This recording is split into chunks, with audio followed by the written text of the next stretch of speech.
Okay. Good morning. My name is Robert Shea. I am today's hearing officer in this case, Vineyard Wind LLC, which is EFSB 20-01 and D.P.U 20- and 20-57. This is the evidentiary hearing. Bob, you're going in and out. All right. Do you want me to repeat what I just said? No. This is the 6th day of evidentiary hearings in this case, and August 2nd, 2021. Let me ask Mr. We had some discussions off the record about scheduling. Let me ask Mr. Hazel if he would like to summarize those discussions. Thank you, Mr. Shea. Yes, before we went on the record, we discussed with the company the possibility of making their traffic witness available on Wednesday afternoon. If that's possible, we would run traffic on Wednesday afternoon and we would issue an email notification to the service list, letting the parties know that that's the update in the schedule.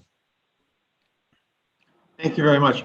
I should introduce the people here pretty much know each other, but this matter is being recorded and is streaming on YouTube. So for anyone who's watching this, either live or recorded, I should introduce the people from the siting board who are here. We have Andrew Green, the director of the siting board, Joan Evans, the general counsel of the siting board, Dean Hazel, the assistant director of the siting board, and Wayne Wong, who is an analyst at the siting board, and Joanna Yellen, also from the siting board, an analyst at the siting board. Let me ask counsel to introduce themselves and their witnesses, starting with Mr. Khan. Good morning. My name is Adam Khan from the law firm of Foley Hoag, LLP, and I'm one of the lawyers representing Vineyard Wind today. Thank you. Mr. Gerson? Zachary Gerson with the law firm Foley Hoag, another attorney representing Vineyard Wind today. Our witnesses today are Chris Rodstrom and Jack Aruda with Vineyard Wind, and Ted Barton and Mark Bergeron with Epsilon Associates. Thank you. Mr. Lang? Yes, my name is Aaron Lang. I'm also an attorney at the law firm Foley Hoag LLP and also appearing on behalf of Vineyard Wind today. Thank you very much. I understand that the first order of business is to swear Mr. Bergeron, who has not been sworn so far in this proceeding. Is that correct? Thanks, presiding officer. I believe we had one question, clarification that we would like to make on the record before swearing Mr. Bergeron in. If that's okay. All right. Please make that. Yes, go ahead. Thank you. So I'll direct my question to Mr. Rodstrom. Mr. Rodstrom, I'll direct your attention to the supplemental information request response to EFSB V10. So that's marked EFSB V10 parentheses S. And do you have any clarification or correction that you'd like to make to that response today? Yes, Mr. Lang, thank you. I do. In our narrative in EFSB V10S, there's a statement in the second paragraph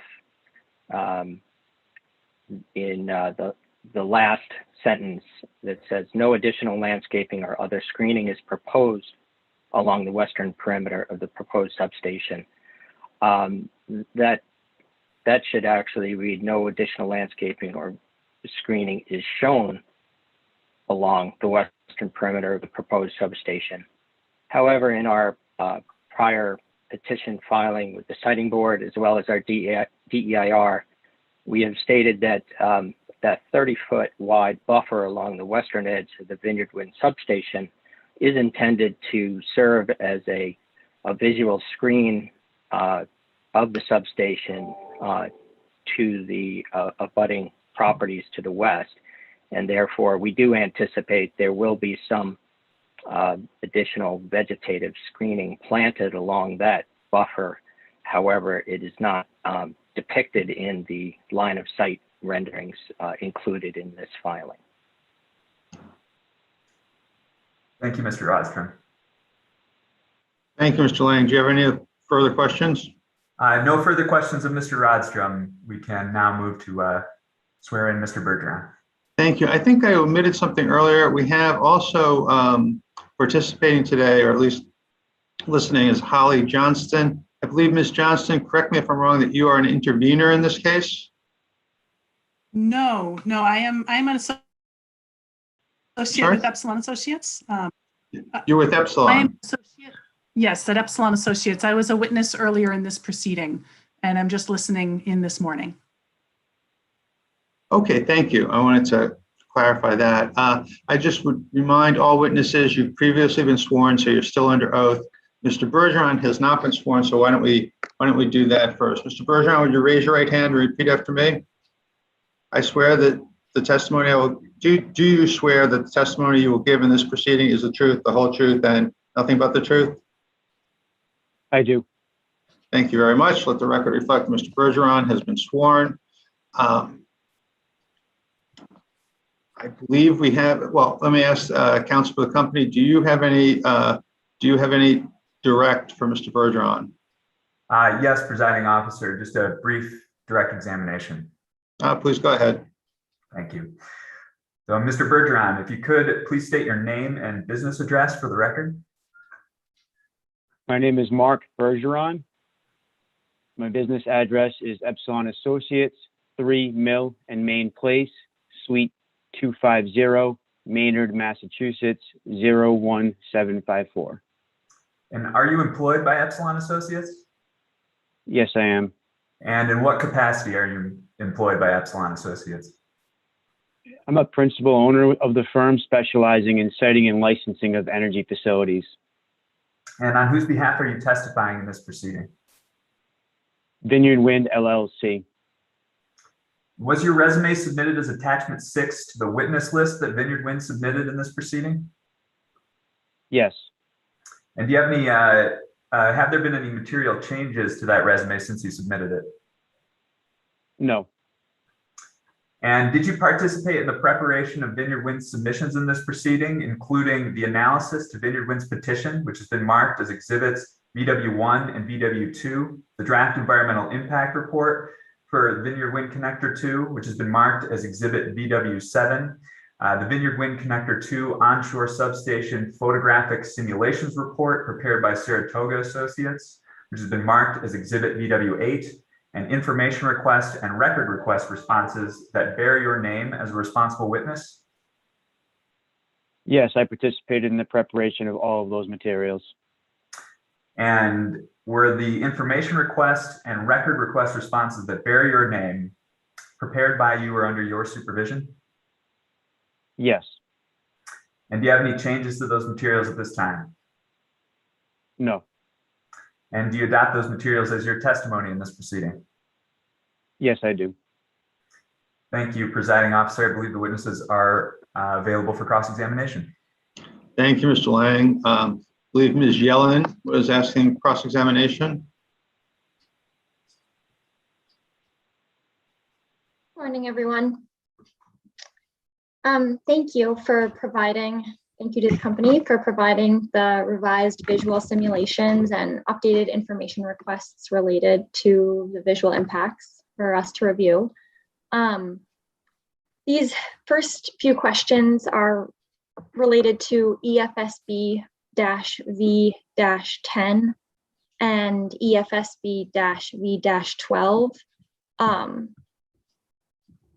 Excuse me, I mean EFSB-V-10S. So the revised and updated IRs.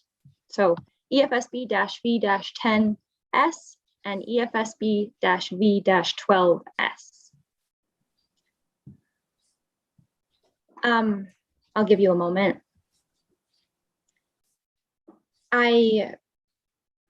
I do understand that the company has stated that the reduction in the site elevation makes the substation site less prominent. Still, I'd like to understand if the company plans to change anything about the visual mitigation. So my first question is, will the fencing be modified?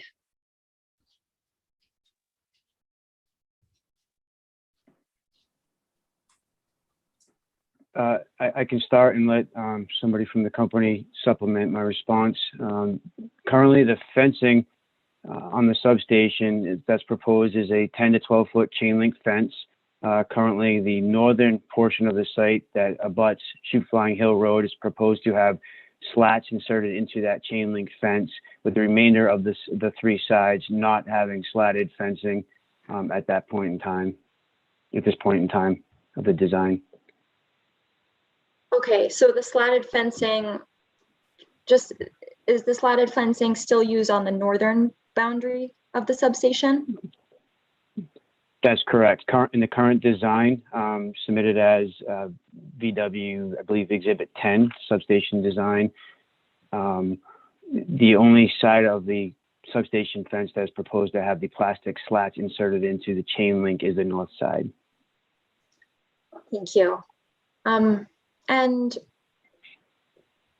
what will the types of plants change with the revised substation design? The exact species are still to be determined. However, the visual simulations show the intent. The intent is to use evergreen plantings because those types of plants provide the most benefit to screening because, again, they have their leaves or their vegetation is the same all year round. So although we expect the specific species to be shown in a more detailed landscape plan as design advances, the strategy for using evergreens as a screening technique will not change. So currently on the north side of the site off of Shoot Flying Hill Road, there are specimens proposed to be planted in front of the fencing, 10 to 12 foot on center and 10 to 12 foot in height to provide some immediate visual barrier. If there were any supplemental plantings, as Mr. Rottram just talked about in his correction to our response, if there were plantings proposed on any other side of the station, they would be in that same manner as far as typically they would be an evergreen species to be used. And the buffer strip as well, I didn't hear you mention the buffer strip. Sure. So currently the buffer strip is intended to convey that there's an approximately 30-foot wide area of land on the western side of the site that's going to be left largely untouched. So there is existing vegetation there now, which consists of a mix of it's a deciduous evergreen forest. So there already is benefit in that vegetation as visual screening for any of the residences to the west, and that will remain. As Mr. Rottram pointed out in his correction, if the design iterations change and there is some clearing within that 30-foot buffer, then Vineyard Wind would propose to plant evergreen species within areas that would have been cut out of that buffer. Okay. And it sounds like the company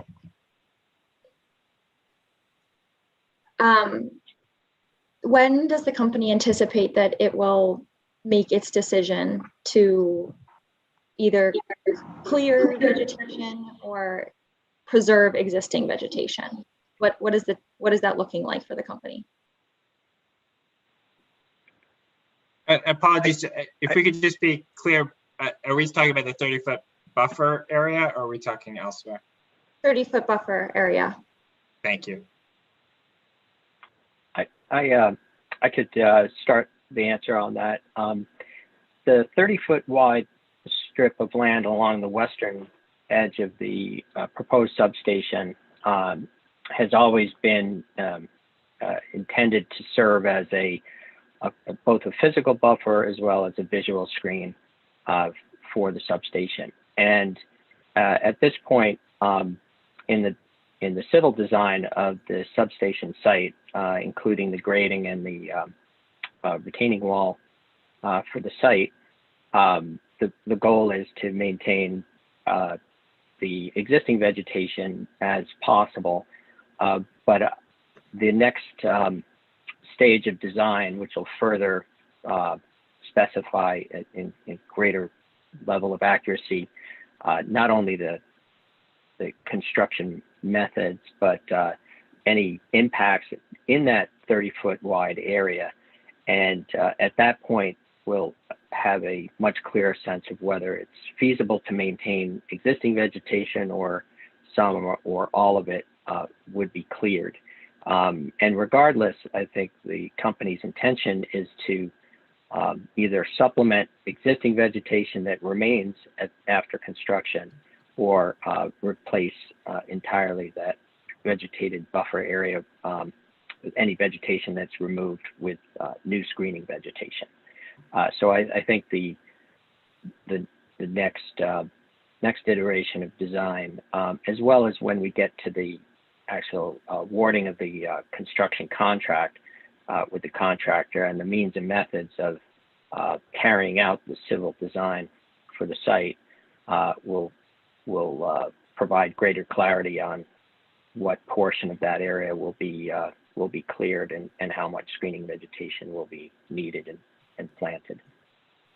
What is the next phase of construction? I'm less familiar with phases of construction just at this point. So what is the next phase of construction, or the construction design and the civil design process that you're speaking of?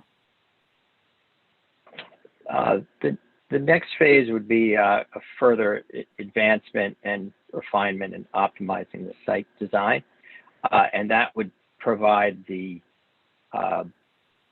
site design plans that would be used for a solicitation of civil construction contractors. And so those documents will provide some greater clarity, as well as specifications for the civil construction contract to be awarded that would require the vegetative screening to be left or replaced or augmented.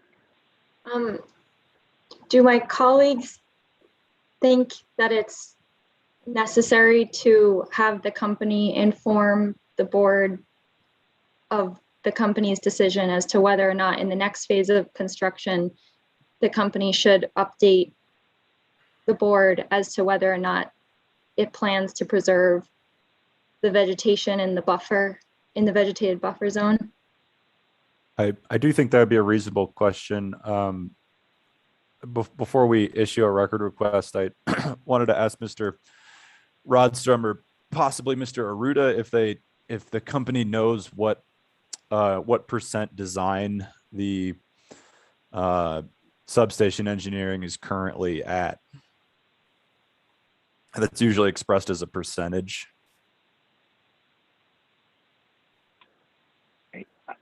I would have to check, and I could defer to my colleague, Mr. Aruda, but I believe it's approximately 20 to 30% design that currently. I'm sorry, I couldn't understand that.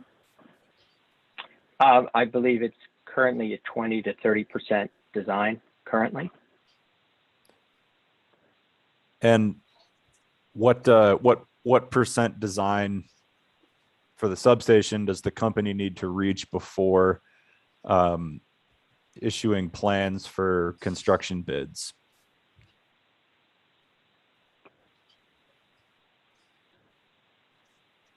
Perhaps I could defer to my colleague, Mr. Aruda, on that. So that will vary based on the contracting process. Normally under an EPC contract, they would be responsible for the final engineering drawings and final design. And that would be based on all of our permit documents and requirements of the project from the various agencies. The EPC contractor would then take our permit level drawings, as Mr. Rodstrom said, that normally between 20 to 30%, and then advance those designs through their process. And then they would send them out based at varying levels throughout their design process to their subcontractors for the actual building of the substation. So does the company currently have well, can you explain what an EPC contractor is? It's an engineer, procure and construct. So it's like a turnkey contract where they will take and complete the engineering, as I mentioned earlier, based on our permit requirements. And then they'll procure the equipment and then they'll construct the substation. That's one method of contracting. As an example, that's how Vineyard Wind 1 contracting is moving forward. Okay. And would the company solicit bids from multiple EPC firms using sort of preliminary designs of the substation? Yes, Mr. Hazel, that's exactly how it would go. They would send out invitations to tender, is what it's called, of all of the various level permit documents that we have, preliminary design as we have. They'll send those out to various contractors and receive their bids and proposals on how to advance the project and at what cost it would be. And what level of substation design does Vineyard Wind need in order to select an EPC firm?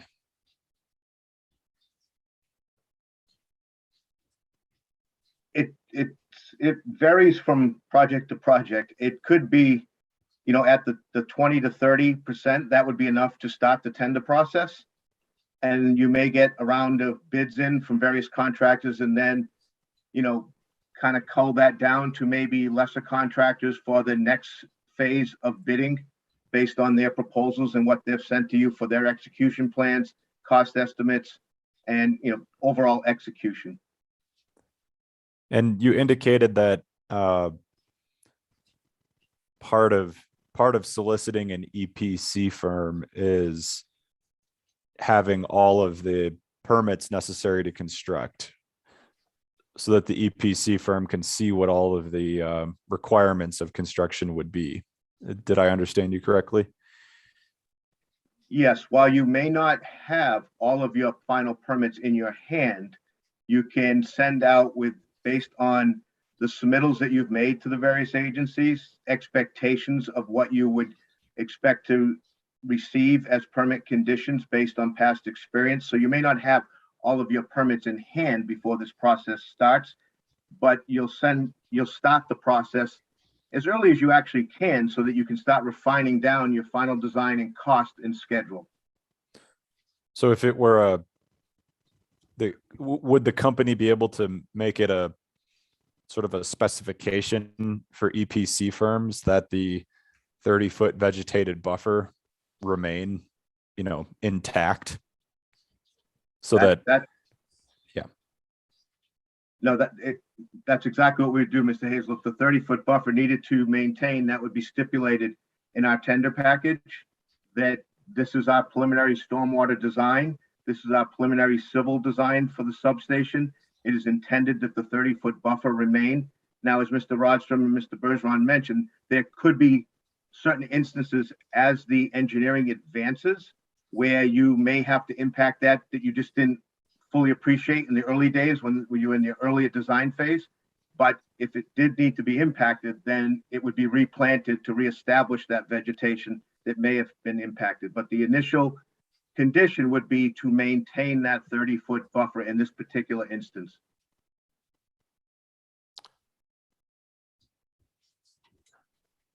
So, if I could, oh, sorry, Mr. Hazel, if I could just please add to that, I just want to point out that what we've shown in this design iteration from the first visual simulations to now is that there are certain proven techniques for visual mitigation for a facility of this type. And even though there may be some more refinements in the design of this facility, it is unlikely that it's going to be drastically changed and reconfigured. And therefore, the techniques that can be used, that are used here, vegetative leaving buffer, first of all, then supplementing with evergreen screening, some of the fencing additions that we've talked about on the northern side of the property. These are all techniques that will continue to persist as the design advances. And then there will be other permit processes, such as the Cape Cod Commission, where they will specifically look at this issue from a visual perspective. And also there will be some refinements there. They want to ensure that the station is designed appropriately so that it has the right visual mitigation incorporated within it. Okay. I guess I said I'd like to issue a record request that the company notify the board when it has clarity on whether the 30-foot buffer needs to be cleared to any degree. And again, I understand this is a record request that may not be able to be answered in the standard 5-day turnaround time, since it sounds like, as Mr. Aruda explained, the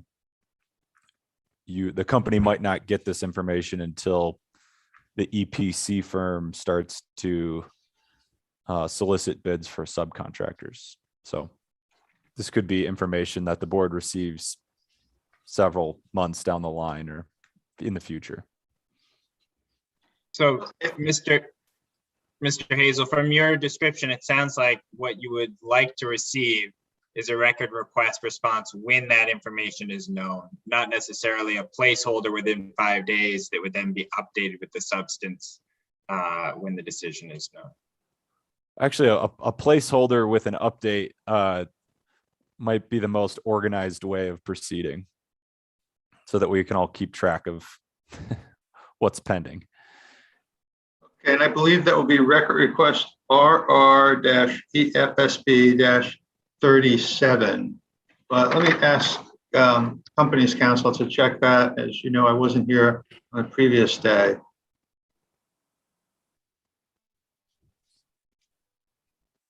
That sounds right to me, but if you give us just a moment, we'll check our list. Go ahead.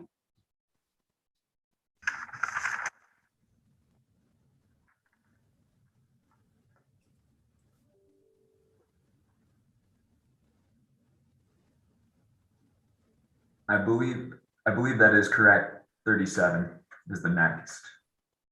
Good, thank you, Mr. Lang. We can proceed with the questioning. Back to questions, just a couple questions about the vegetation. I understand that, evergreens maximize screening during the leaf off seasons. Has the company considered any alternative plantings with the new design? No new approach to plantings have been proposed. Again, it's the evergreen screen. And as you can see in the simulations that were submitted, updating from Shoot Flying Hill Road in particular, the front screen looks similar after 5 years for each option.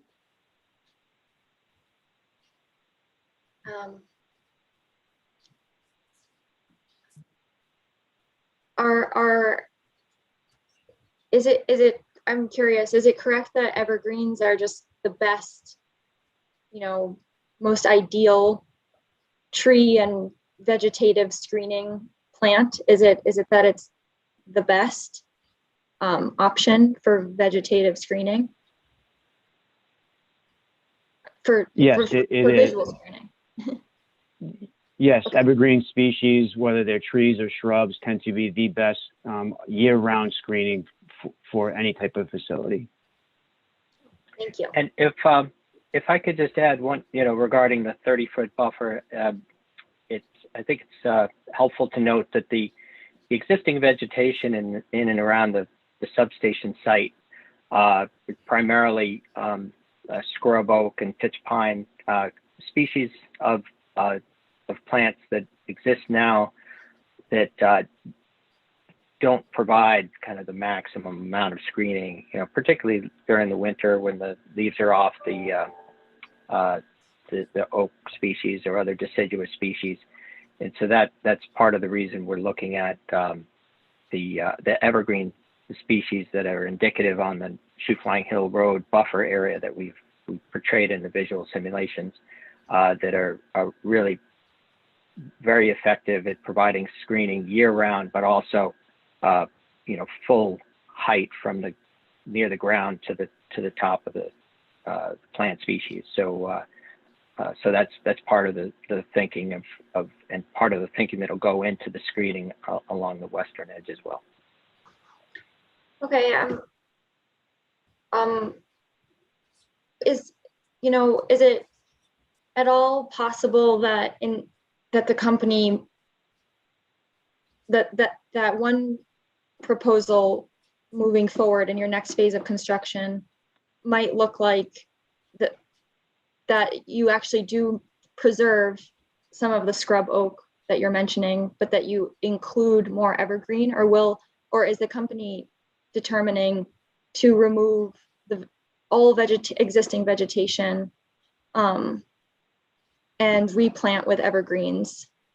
Is that the option that the company, is that the only option that the company is looking at? I would ask again, if you could just be precise for the record about whether we're talking about the 30-foot buffer area or other parts of the parcel, because the answers may or may not be the same. So for the 30-foot vegetated buffer, is the company considering either removing all existing vegetation and replanting with evergreens, with just evergreens for visual screening purposes? Or is the company also considering an option where it may decide to remove some current existing vegetation, but include and replant and plant new evergreens for enhanced visual screening? But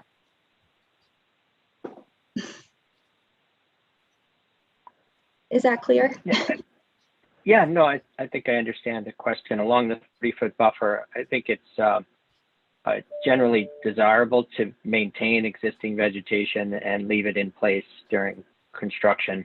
But if some of the vegetation is removed, I think the inclination would be to replace that with the better screening evergreen vegetation we've shown in the renderings, and possibly replacing some existing vegetation with improved screening vegetation. I think that's I think that to that level of detail, I think will be worked out as we get closer to the EPC construction contract and having greater clarity. But I think that there's a range of possibilities. But I think it's generally preferable to maintain existing vegetation and an existing buffer and then supplement that.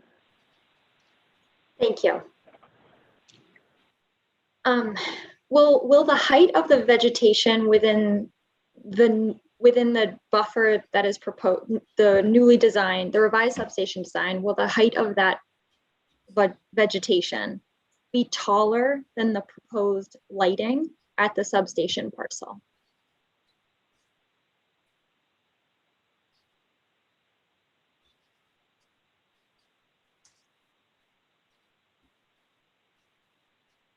So I could start that, and then maybe one of my colleagues would want to add to it.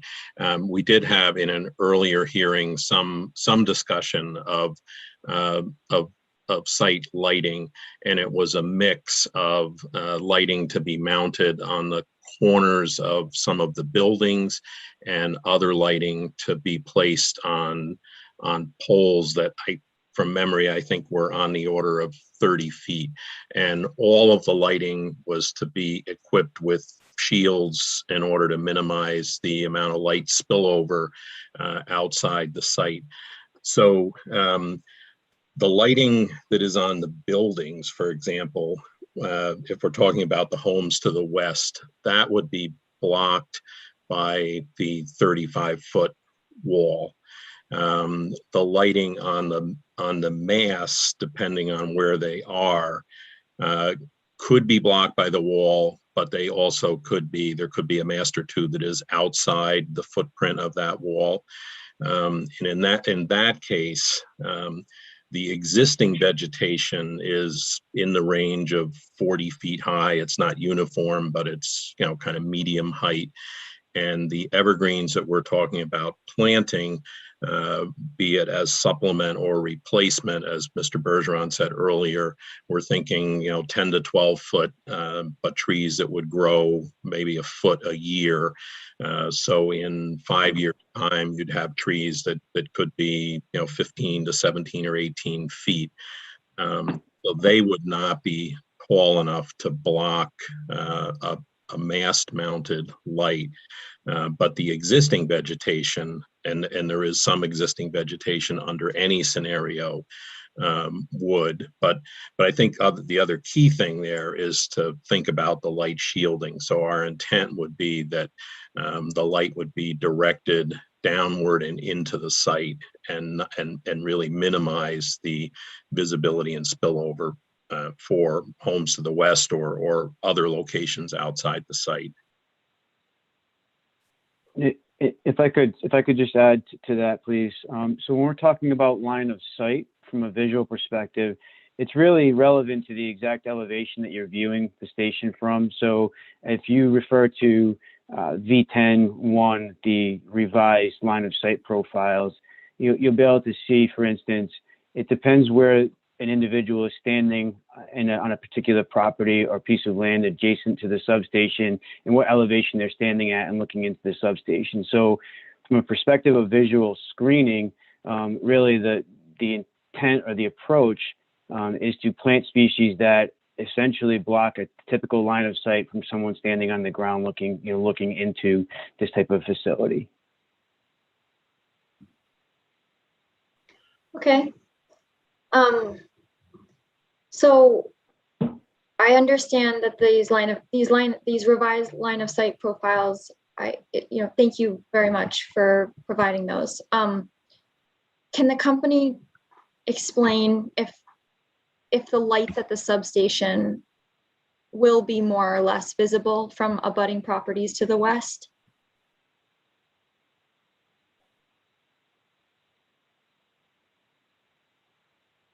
I believe Ms. Yellen is referring to the revised substation design, assuming it's 10 feet lower.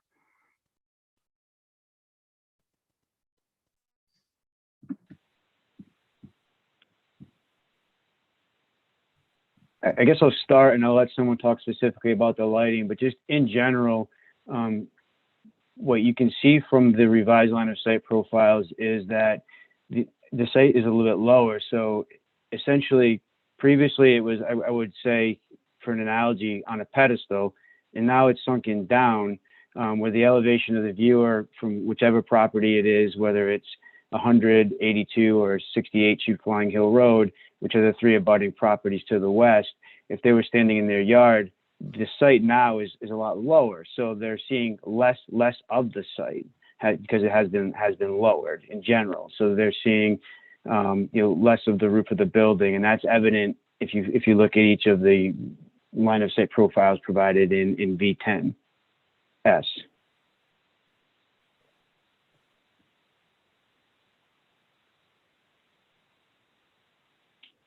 Okay, I understand that the whole revised design is just in general, the company is saying in general it's less visible. But why, can the company explain why the lights might be less visible? Why the lights might be less visible if the base elevation of the substation is lowered?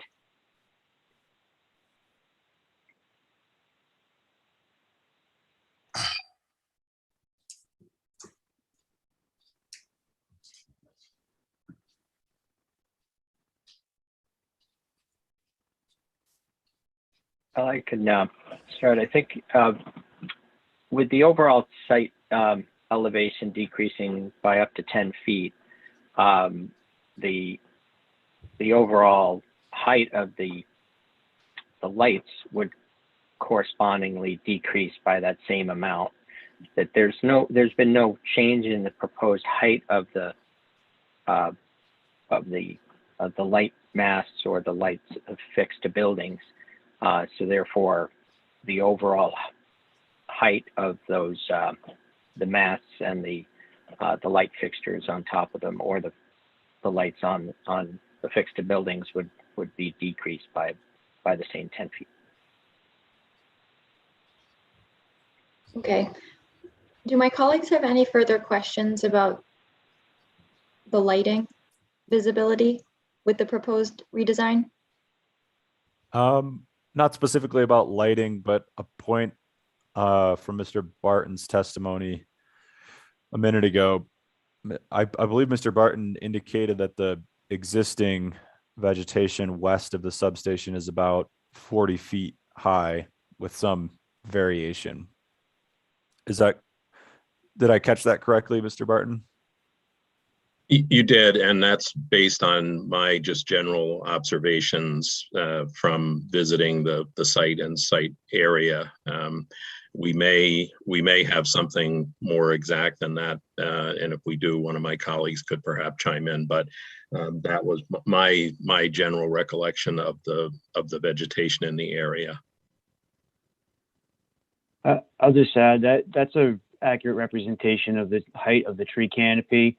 I will also say that tree species aren't the only trees in this forested area. There's a very well-developed understory. So you've got sort of a layered forested area, if you will, where you do have herbaceous shrubs and some saplings in the understory. So you've got vegetation of varying heights all within this 30-foot zone that serves as a current visual screen. And we'll continue to do so. Yeah. I think the witnesses testified that the evergreens would be installed or planted with an initial height of 10 to 12 feet. What's the company's expectations for the mature height of those plantings?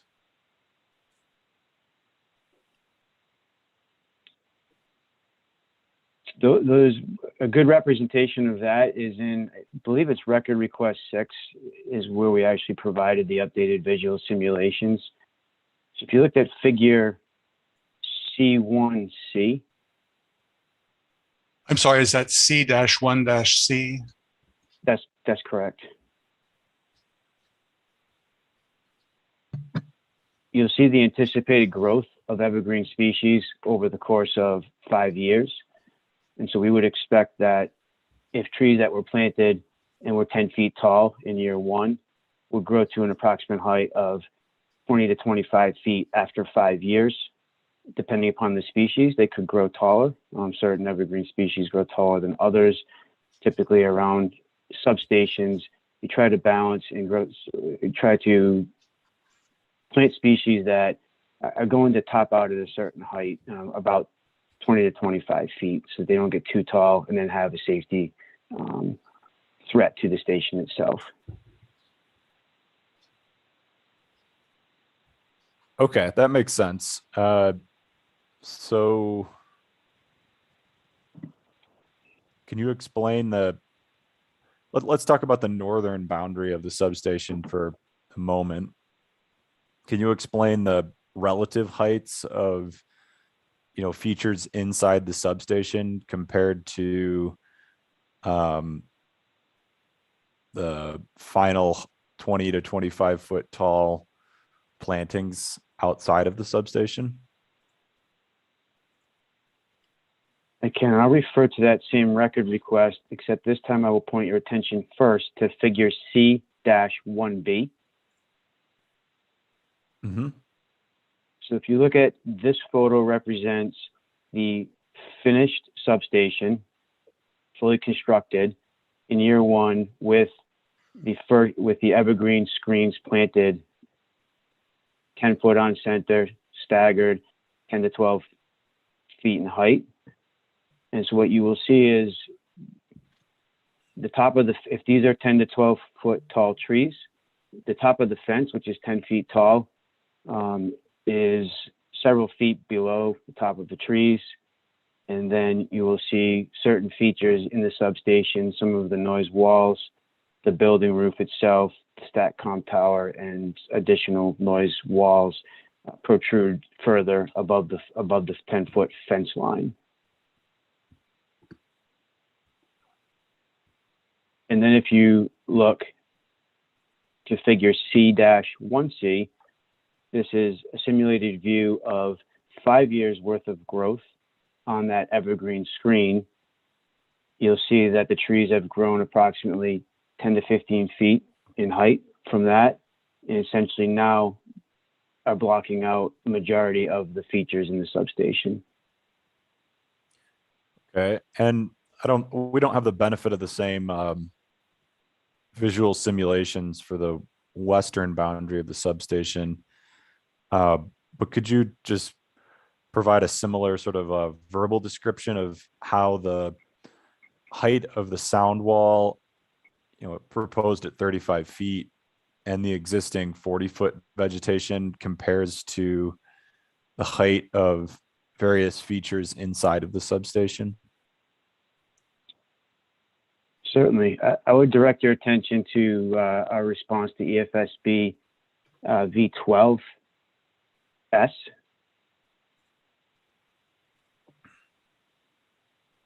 And these are descriptions that complement the line of sight profiles that we were talking about previously, identified as EFSB V10S. And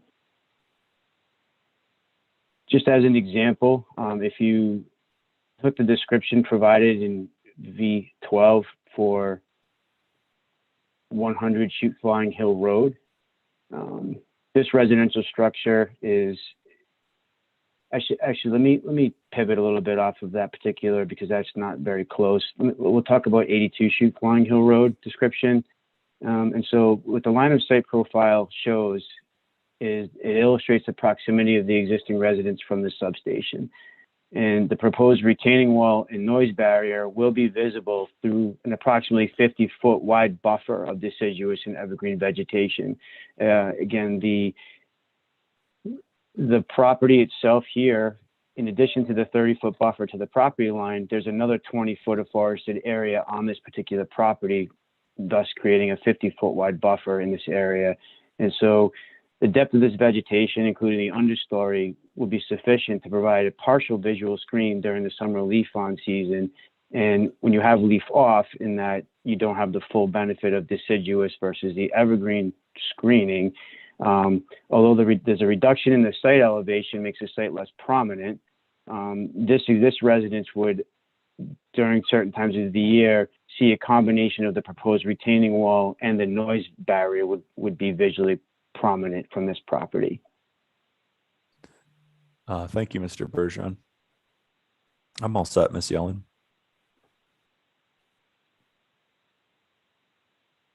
Just to go back to the types of vegetation we were talking about earlier, just briefly, are there any plant species that the company would not allow to be planted in the buffer zone for any particular reason? I understand that evergreens are the ideal plant to be planted, and for visual screening purposes. Are there any plant species that the company would not allow to be planted in the buffer zone?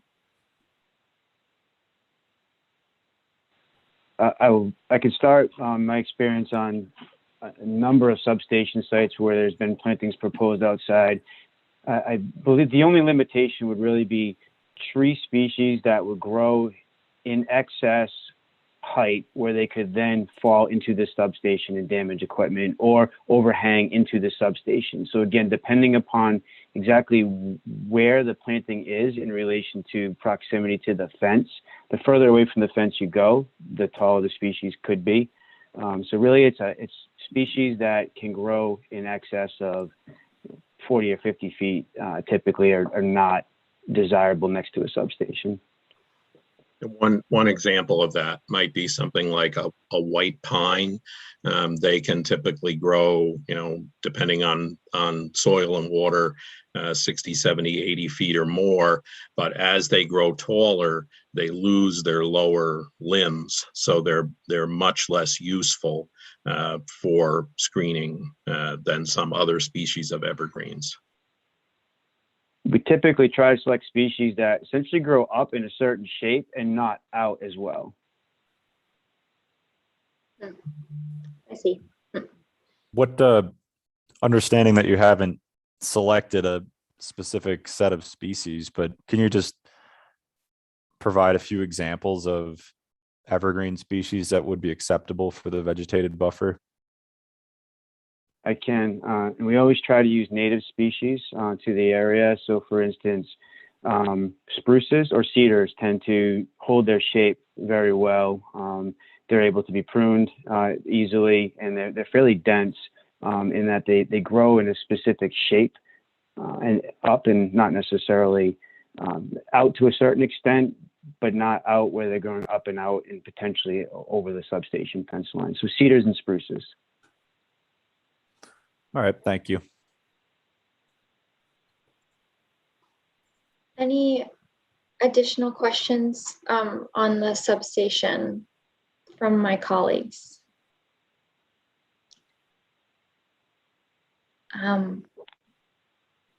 Okay. Seeing none, my next set of questions, focuses more on the onshore visual impacts related to the onshore construction. So, Mr. Shea, I do wonder if this actually might be time for our morning, a good point for our morning break, unless my colleagues think otherwise, before we move on to the next topic. So we have a motion for morning break. Do I hear a second?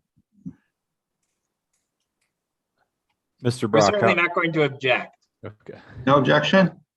Hi, this might be excellent. Thank you very much, Ms. Yellen, for I'm sorry, Bob, you're going in and out. Oh, I beg your pardon. I think this would be an excellent time. Thank you, Ms. Yellen, for suggesting it, because it is good to break rather than just at an arbitrary time. It's good to break when breaking questions. So why don't we break for 15 minutes? It's 11 o'clock, and I will see you at 11:15. Thank you very much.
Brush my teeth.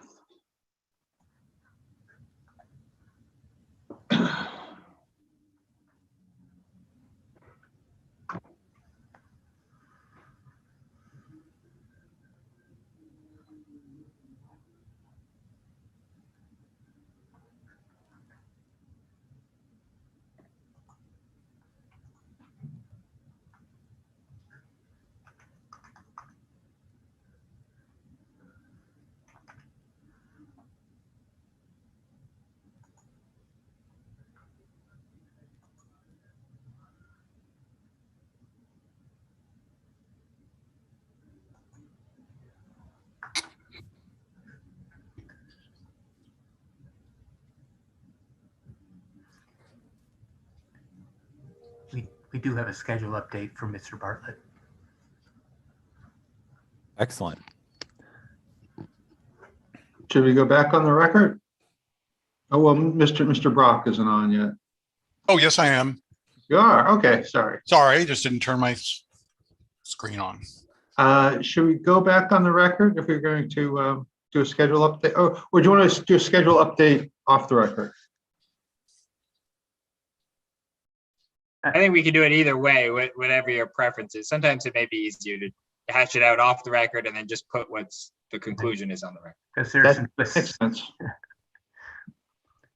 So Mark Bartlett has limited availability on Wednesday the 4th. He can be available between 10 a.m. and 12 p.m., 12 noon. So he probably would not be able to, and he cannot make the afternoon session. So I don't know if Eversource would be willing to flip, and I don't know if the board would be interested in having a witness who would need to depart sometime before the lunch break. You know, alternatively, we could keep the schedule the way it is. Those are the options that I see. My sense is that 2 hours would be a solid amount of time for us to run our traffic questions, and we'll check in with Ms. Cuthin today and see if the Eversource witnesses are available. You know, if they're available in the afternoon to run the grid interconnect and substation questions. And if we can work that out, we'll send an email update to the service list, hopefully by the end of the day today. And if I'm wondering if we do want to clarify this on the record, given that there's an additional contingency of what Eversource can do.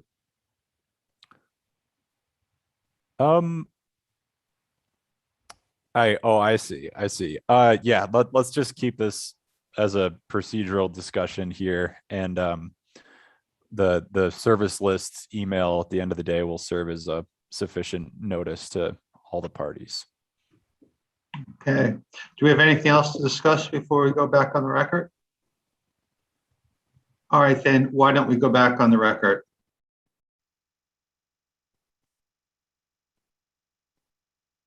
Who would like to begin questioning? That'll be me, Mr. Shea. So my questions now will be, talking about visual impacts from the onshore construction portion of the project. So can the company explain in general, what the temporary visual impacts of the onshore cable construction would likely be with the redesign of the substation? And yeah.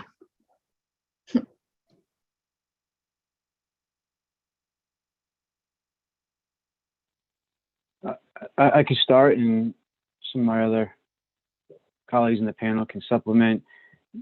The substation redesign does not result in any noticeable change in temporary visual impacts for the project.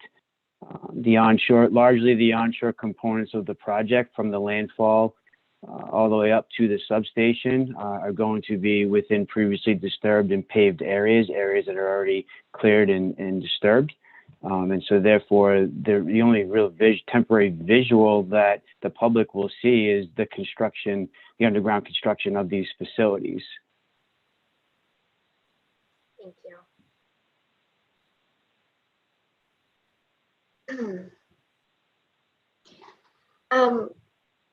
And this question actually does relate back to the substation. I apologize. I just want to clarify. I still want to get a little bit of extra information about the substation. So, can the company describe if any light mitigation techniques will be used to minimize the light pollution at the substation, given the new proposed design outlined in Exhibit VW-10?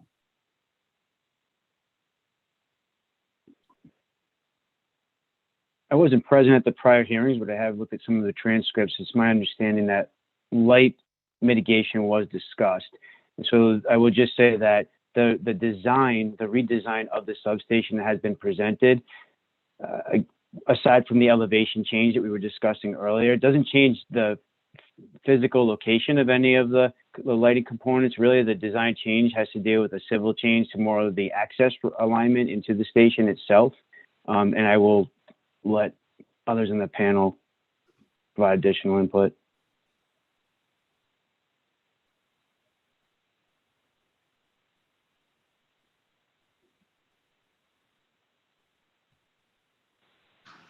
Yeah, I guess I would concur that the light mitigation, particularly the light fixtures, with the design intended to focus the light down and into the substation site, and limit any light visible beyond the substation. That remains the same with this change.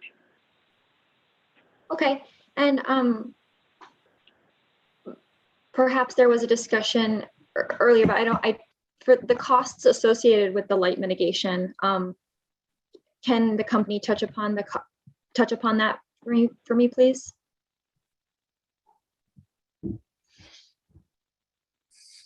Or if it's the case that sort of having downward facing lights with shielding is part of the basic substation design, witnesses could clarify that. I think we're curious to know if there's if the company had to modify any of the light mitigation as a result of the substation redesign, if there's any costs associated with those modifications.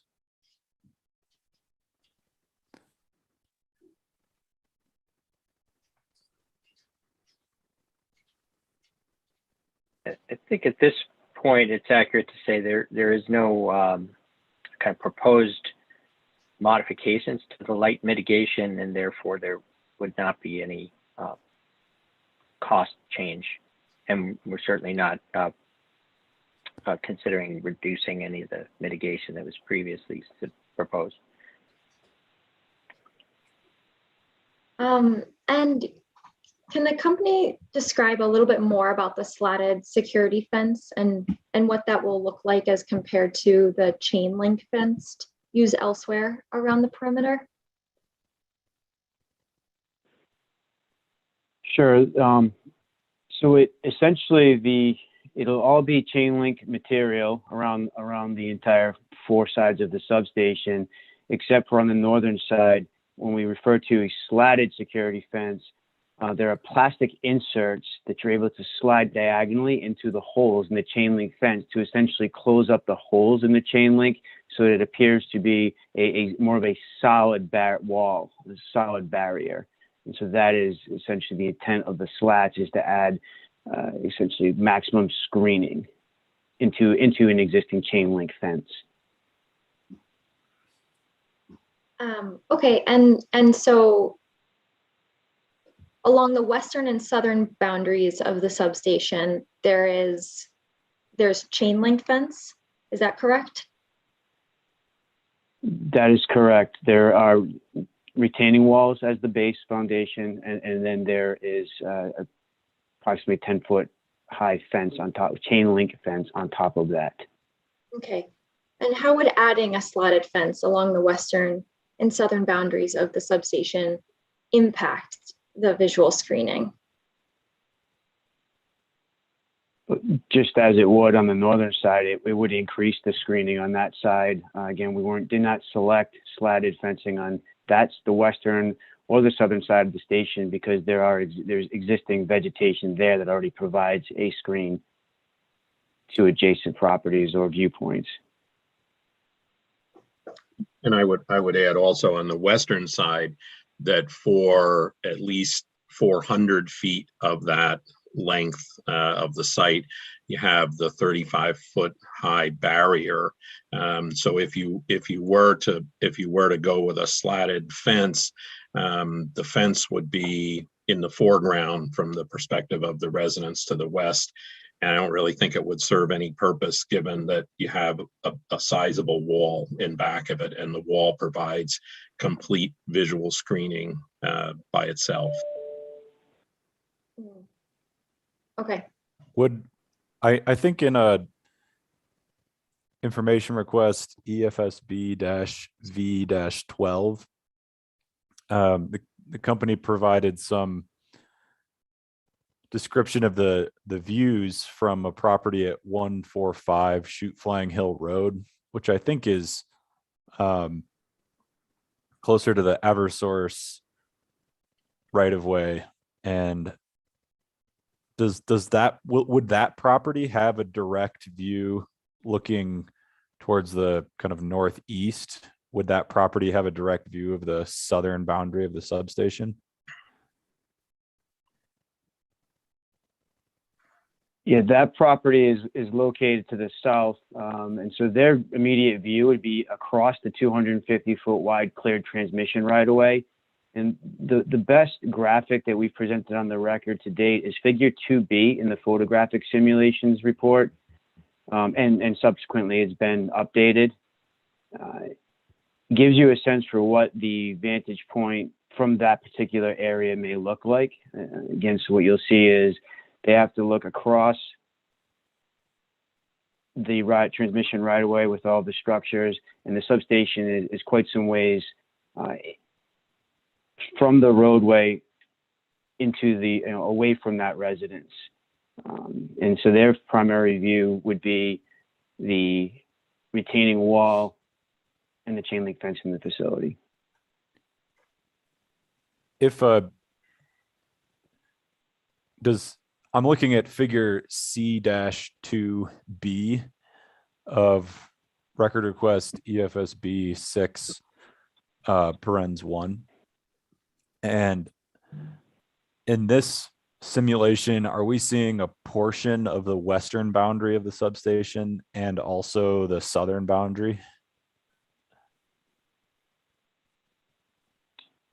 Yeah, just let me go ahead and get that up on my screen, please.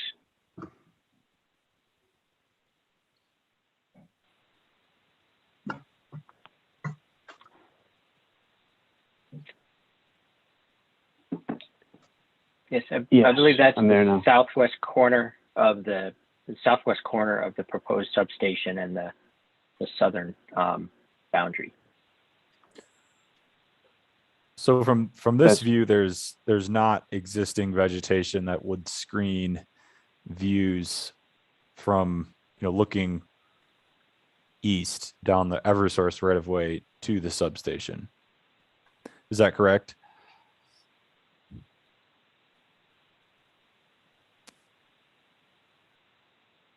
That's correct, because the existing right of way is cleared edge to edge and maintained as you see here in this photograph. So would adding a slatted fence along the western and southern boundaries provide some additional visual mitigation for the views from Shoot Flying Hill Road? Yes, at this particular location, it could serve to provide that function. And if slats were added to the chain link fence on the western and southern boundaries, from this vantage point, would substation equipment be visible above the slatted fence still?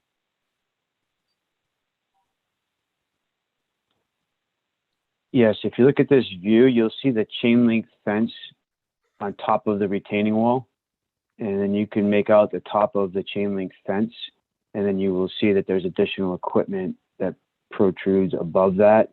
So if there were to be slatted inserts into the chain link fence on the south and the western side in this area, it would provide some screening, but it wouldn't completely screen all of the equipment in the substation from this vantage point. Okay, so would it be fair to characterize that as would it be fair to characterize slatted fencing along the west and south as providing partial visual mitigation for these views? Yes, I'd say that's a fair characterization. I think V10, I'm sorry, S1 actually shows the angle from 145, whereas simulated view figure C-2B that we're looking at now essentially is not right from the residence at 145. It's just from Chute Flying Hill Road looking down the right of way. Okay, and that's a fair point. Thank you. Do you think the view from 145 Chute Flying Hill Road would be similar to the visual simulation in C-2B? It's similar, however, because of the elevation, as you look at from the end of the driveway at 145, the elevation of the land surface actually rises up immediately away from the road. So there's actually a small hillside that does provide some additional screening. And that, again, I think that's shown in V10. I'd have to, just give me a second. I can go pull that back up, please.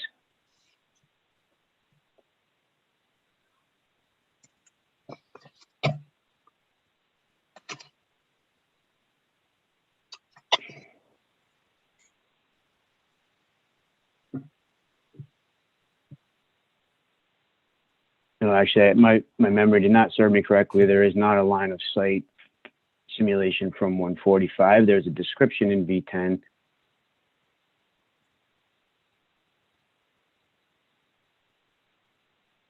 Okay, so I guess I'll restate my original question. Do you, in your opinion, would the view from 145 Chute Flying Hill Road be similar to the visual simulation provided in record request 6 as figure C-2B? Yes, it is similar. Again, I will qualify that having been at this particular location, there's a small hillside that does provide a little bit more shielding from that particular residence, but largely this is representative of that residence. Okay. I would also just, if I could, Mr. Hazel, just make the distinction that the view from the residence, from actually at the house, is different than the view from the edge of the right of way, and that there is vegetative cover between the house and the edge of right of way. So that whereas on Chute Flying Hill Road, from looking at location 5 down the right of way, since the right of way has been cleared, there is not that same vegetation providing screening. Okay. Thank you for the clarification. I'm all set on that point, Ms. Yellen.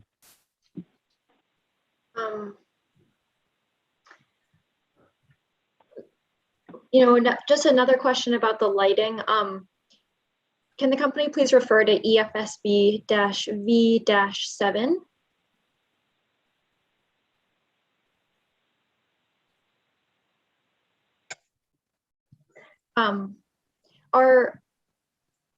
Are the heights of the operated lights lower than the sound wall?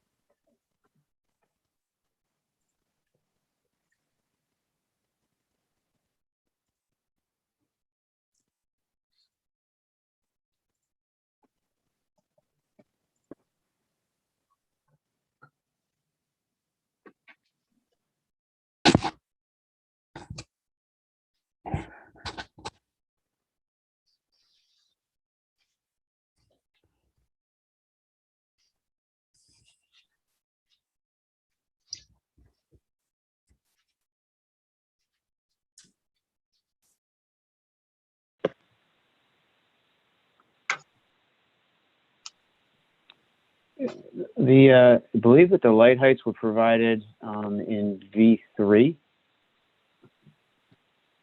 And then I believe we're just trying to make a correlation between the current design and the light heights. I'm sorry, between the what? The current design and the height of the lights.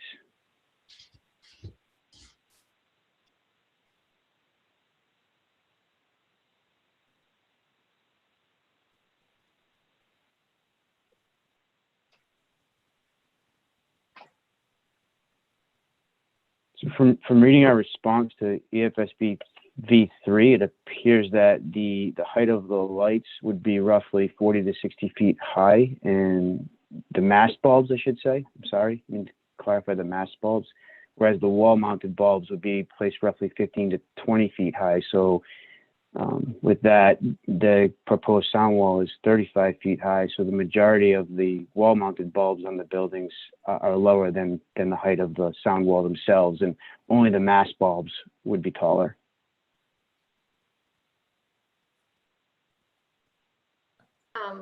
And again, we're talking about line of sight into the station. Again, that then would all be relative to what height someone is looking into the station from, right? So the station could also then be lower than that person is standing, which would then also reduce the height of the lights relative to the line of sight from that particular viewer.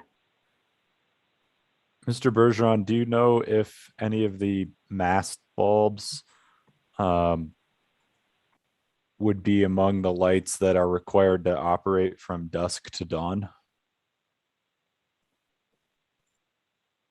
I do not personally. I would have to defer that question to someone else in the panel.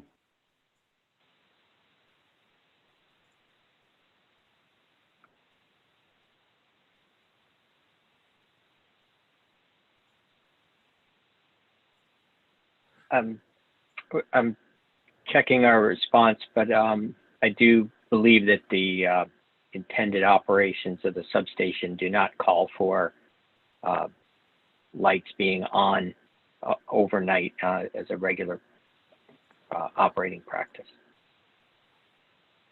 I believe information request V-7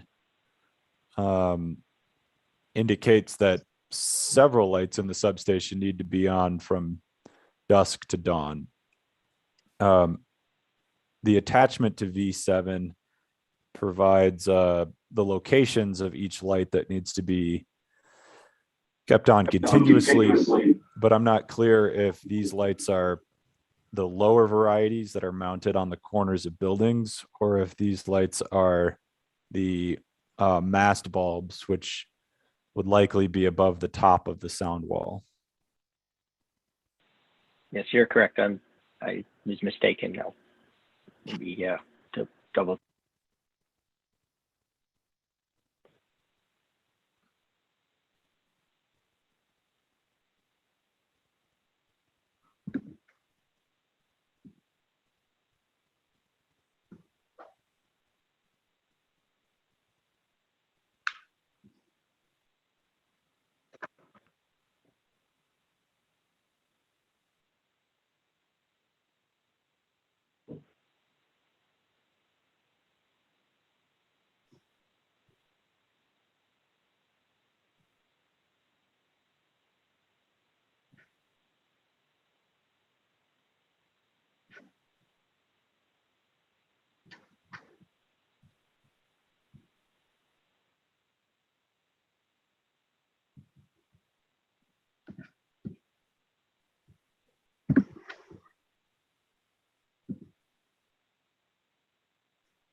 Would it be easier to take this question as a record request?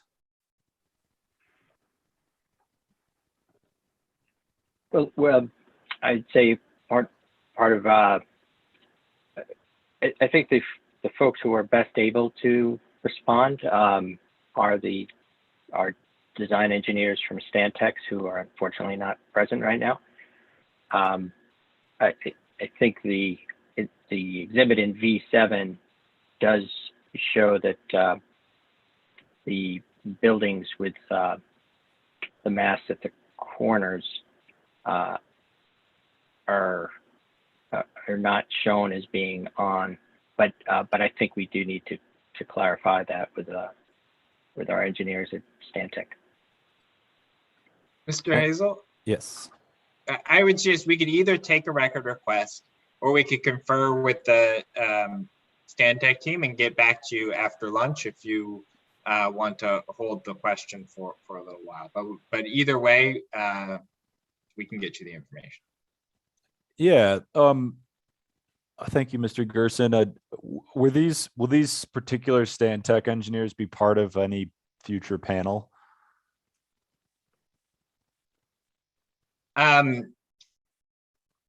Perhaps. I can't say now whether it is Mr. Fitzgerald or Mr. Bartlett who would be best positioned to answer this question without conferring with them. Mr. Bartlett will be back for traffic, whereas Mr. Fitzgerald may not be.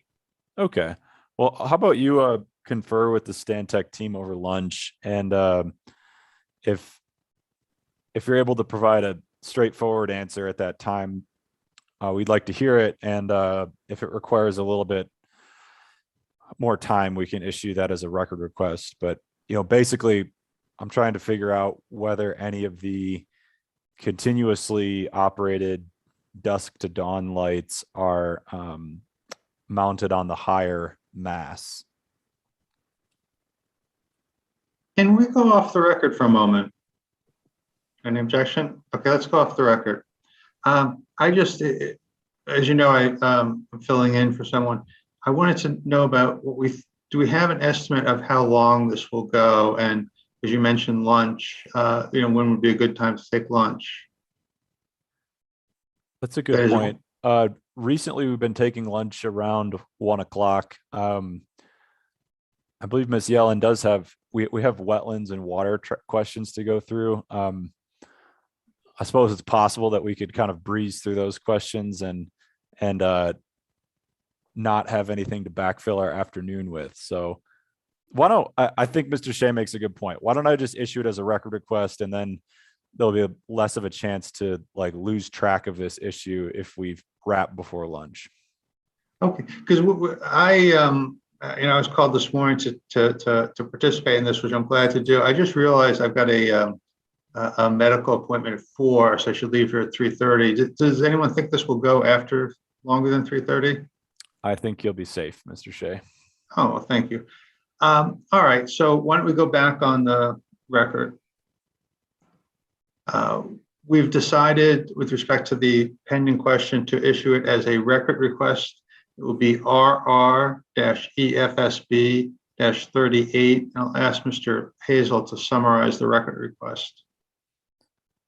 I'd like the company to review the figures submitted with EFSB-Z-7 and identify which light features operated from dusk to dawn are mounted on masts that are between 40 and 60 feet tall. And just for clarity, Mr. Hazel, looking at the transcript, it says Z7, but I believe it should refer to V as in visual. Oh, 7. excuse me. Oh, that's interesting. So you're right. It is V7. It looks like the attachment to V7 might be inadvertently mislabeled as Z7 in the upper right corner, but it'll be easier in the record if we refer to V-7. It would appear that you are correct, Mr. Hazel. Okay. Thank you. Who would like to continue questioning? Mr. Shea, thank you. Please refer to EFSB-V-8.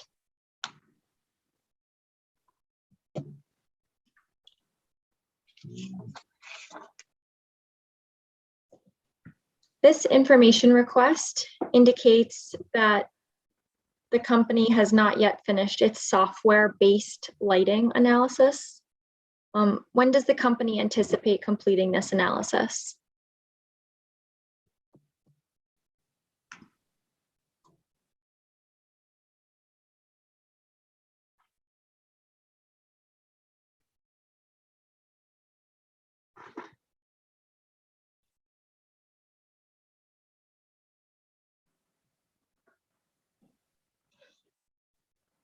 I can offer a thought on that. I think typically the next stage of this would be a more formal lighting plan, which if Vineyard Wind 1 is a guide we developed and included as part of our Cape Cod Commission filing, but that is still a number of months off in the future. Okay, and what is the scope and purpose of the analysis? Well, speaking broadly about a lighting plan that of the type that I would envision we would develop for the Cape Cod Commission, it's basically the next step in a more formal design of lighting. So it would start with the detailed general arrangement drawings for the substation, produce a dimensioned plan that would locate the lights, both the lights that are on the corners of buildings, and confirm the location and height of the mass.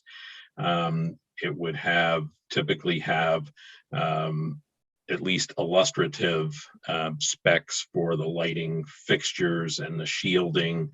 It would have heights that they are to be mounted on the corners of the buildings, and then typically some form of analysis to show how that shielding works to prevent any amount of light basically extending beyond the boundaries of the site. So it would have some text to go with the drawings, just to explain the thinking behind all that. Okay, and once that is complete, does the company expect that it could modify any aspects of the substation's design as a result of the lighting analysis? I mean, typically you would not modify the substation design itself, but what you might tweak would be the numbers and locations of some of the lighting. So you might decide that you could get by with fewer lights in the internal parts of the substation, or that you might need a few more, or you might need some low-level lighting along some of the roads or walkways, but you would not be making any changes to the substation layout itself. You'd be refining the types and location of the lighting. Okay, and what about light mitigation? Would that also be something that the company might tweak based on the lighting analysis? Certainly, if the first cut showed that the combination of light placement and shielding was not totally doing the job, then you might go to either lowering the height of those lights or a more sophisticated light shield. What do you mean by a more sophisticated light shield?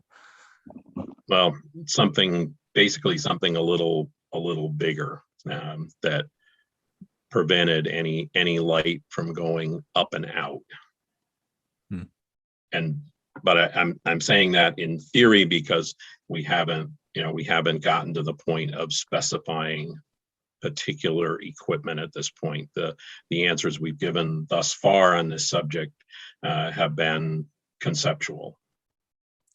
Are there any engineering standards that the company has to adhere to that dictate like the minimum amount of lighting needed for a substation or anything like that?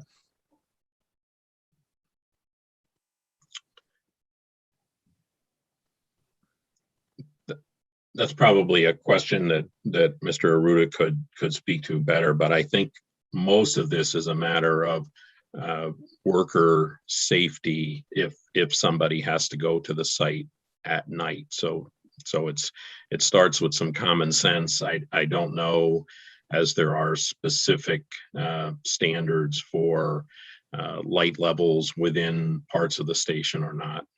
So.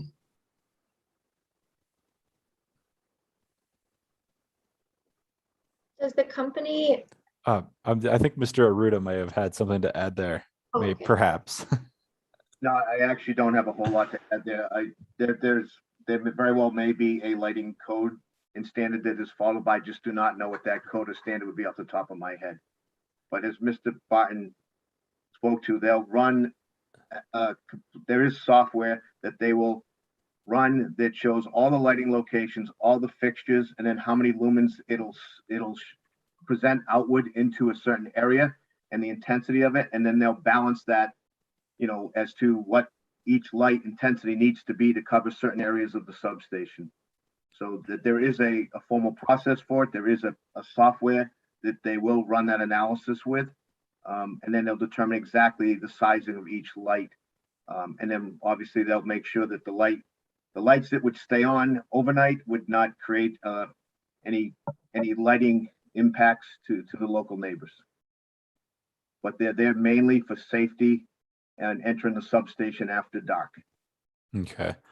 I'd like to issue a record request for the company to describe any engineering standards or codes that govern the minimum amount of light needed at a substation or at this substation.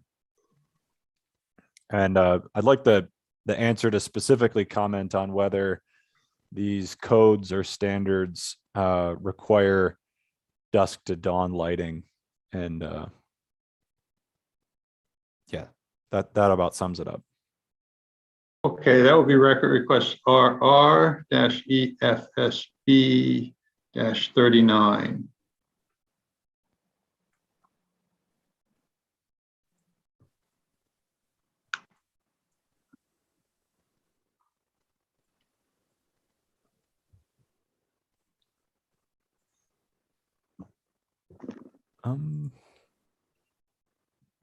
In one of the company's information request responses, EFSB-V-3, company indicates that there would be a lower intensity security bulb and a higher intensity light bulb used at the site. This might come at a later point when you do the full software analysis, but would you be able to like quantify the the general like lumens of a low intensity bulb that you would use versus the high intensity? I mean, that might be a record request. I don't know that you'd have that off the top of your head, but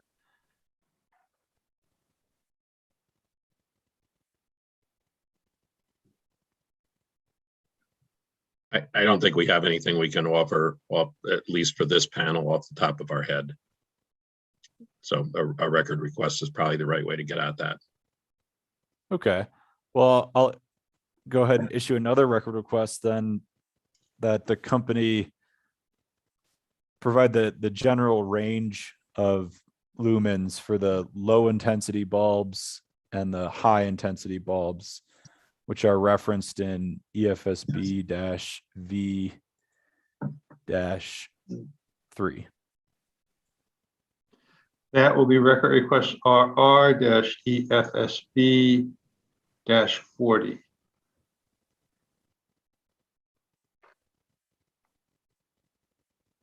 Mr. Aruda, did I take you correctly? Your previous answer was mostly about the engineering for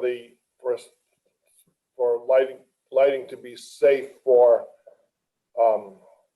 maintenance workers, whoever, to go onto the site. Yes, Mr. Young, I was referring to mainly for egress and access after dark to the site in a safe manner. And that's fine. Most of the time, any lighting at night there wouldn't be anybody on site, and you wouldn't be trying to maintain access and egress, correct? You'd have your baseline lighting on and not the site access lighting. Is that right?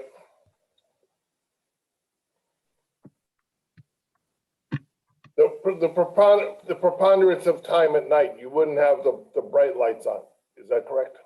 Absolutely, that's correct. You would not have the bright lights on at the nighttime hours. You'd strictly have the lower intensity lights on strictly for security and access and egress.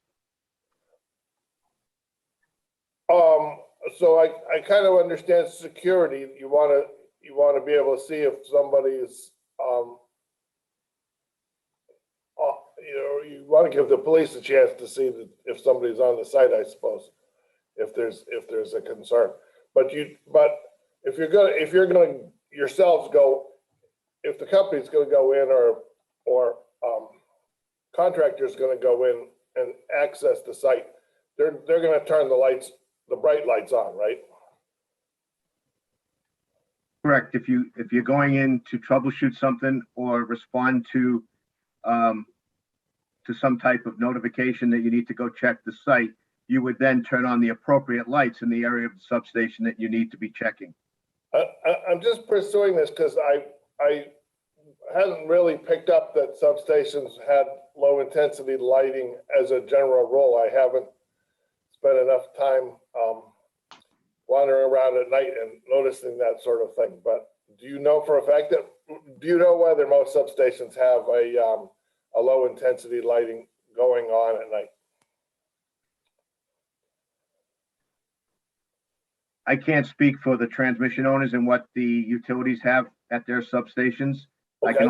I can only speak to substations at power generation plants at which I've worked, and we used to always have some form of low intensity lightings around our substation at the site. Okay, that's good to know. And then Mr. Hazel's question mentioned lumens, and I don't remember or maybe never learned what units are applicable to different kinds of lighting, but there would be one measurement of what comes off a bulb, right? I don't know if is that lumens? How much light is coming off a bulb, do you know? That's my understanding, Mr. Young. Is there a different unit that can say what the general ambient lighting of an area is, or is there a unit for that? Is there a way to measure that that's different from the bulb itself? Yes, it's my understanding that software program would give you a light intensity reading. I don't recall the actual units of measure for that either, but it'll give you a certain level, and the further you get away, the lower that level gets. And that can be demonstrated through some type of lighting software. I mean, we've used it on other projects I've worked on. I can't speak to it for this yet because this is a level that they would have not got to yet. Okay, that's fine. In your understanding of the way Mr. Hazel phrased that record request, would you be giving us that, whatever the units are for that ambient level, and not just the bulb strength? I would want to defer with Stantec and find out at this point in the design whether they would have that level of detail on the individual lights that are proposed, or whether it would just be based on bulb intensity at this point. So I don't know if you know the answer to this, but I could imagine one thing where you decide what the bulb intensity is, and then you do the modeling to find out what the ambient light is, and the other way is to have a target ambient light level and, you know, sort of back calculate to how many and how bright bulbs you have. Do you know which Stantec would do? I do not, but your general description is exactly how my understanding and how I've seen it done before in other applications, is that you start out with what you would assume the lighting intensity to be, you run the software, and then you make the adjustments to make sure that you have lighting in the areas at which you're targeting for safety purposes and for security purposes, but you don't have excess lighting that's unneeded into further distances away from that light. Okay, that's great. You know, we're not totally familiar with the different units and measuring and light and stuff. I just wanted to make sure that the question that Mr. Hazel asked would give us kind of both how bright are the lights and what would the ambient lighting be. I don't know if would that need to be a modification from how you asked the question, Mr. Hazel? That sounds like a useful modification, yes. With that, okay, let's do that then.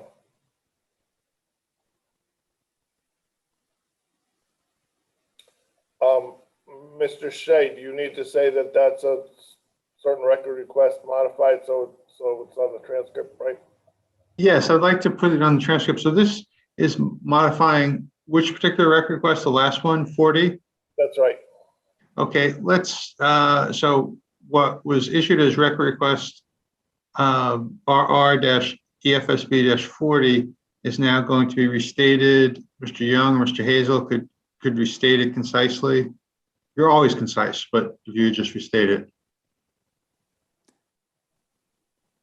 Yes, I in the original record request, I asked that the company, you know, just describe in units of lumens the high intensity bulbs and the low intensity bulbs that are described in EFSB-V-3.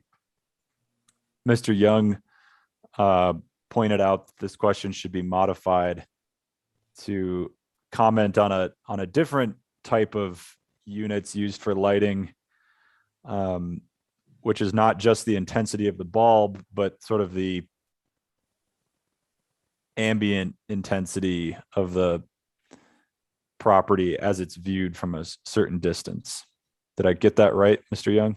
That's pretty close, and I don't know exactly what it is because I don't know enough about lighting, but we'd like to know how bright are you making the substation, not just how bright are the bulbs. Okay, and does the company feel comfortable with that, answering that question? Do you understand the question? Just anyone can answer. Yes, I think we do, and we'll confer with Stantec. And to Mr. Young's point, there's lumens, and I think it's foot candles are the two units that are used for measuring light intensity outward from a. Sorry, Mr. Aruda, I just couldn't understand you. And to Mr. Young's question, it's either done in lumens or in foot candles as a measure of unit. Yeah, if that's the right unit, that's great. That's super. Thanks. Okay, thank you. So that will be record request RR-EFSB-40.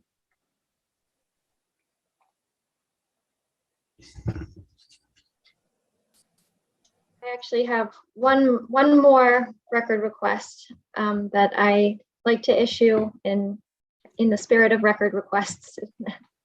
Can the company, please provide the EFSB the results of the lighting analysis, the final lighting analysis when it is available? I understand that might be several months from now, but I'd like to issue a record request asking that now.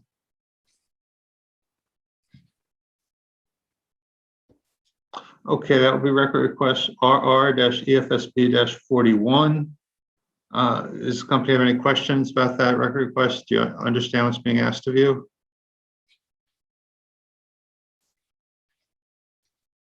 Yes. Yes. Thank you. Thank you. Thank you. So that concludes my questions on visual impacts. Do my colleagues have any further questions? All right. I'm now ready to ask questions about wetlands and water resources. And if I'm happy to, ask the question, and again, if anyone knows the answer, please feel free to answer. So can the company please explain the amount of wetland resources in feet the Chute Flying Hill Road route passes compared to the amount of wetland resources on the Oak Street route?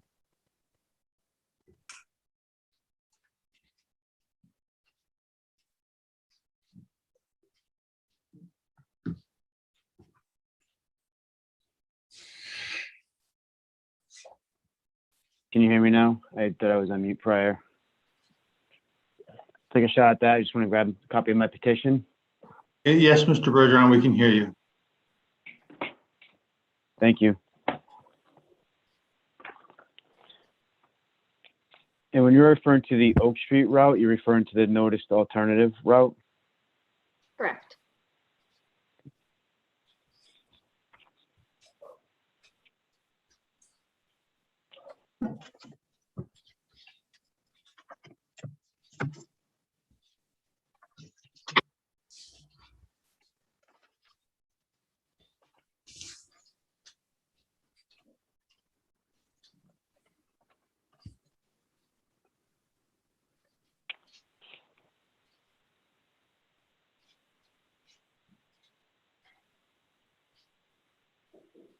Table 5-2 in the petition at page 5-8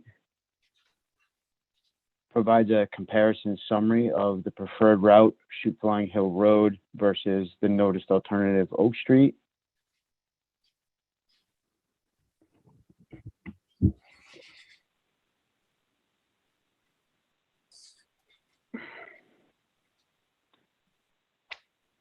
How would you like me to handle the variance? Do you just want me to give you the comparisons of each route without any of the variance?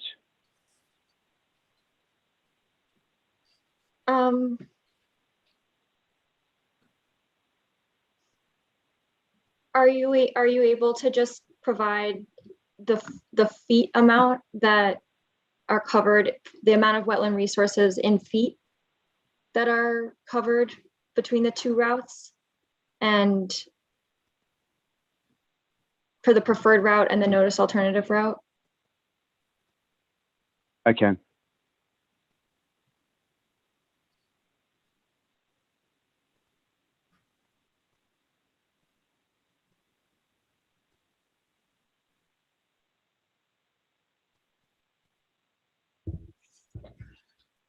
Okay, so again, referring to table 5-2, if I tabulate all of the various categories of wetland resource areas along each route, there would be a total of, and just please bear with me, I just want to make sure that all the units in this table are actually linear feet and there aren't any square foot numbers mixed in.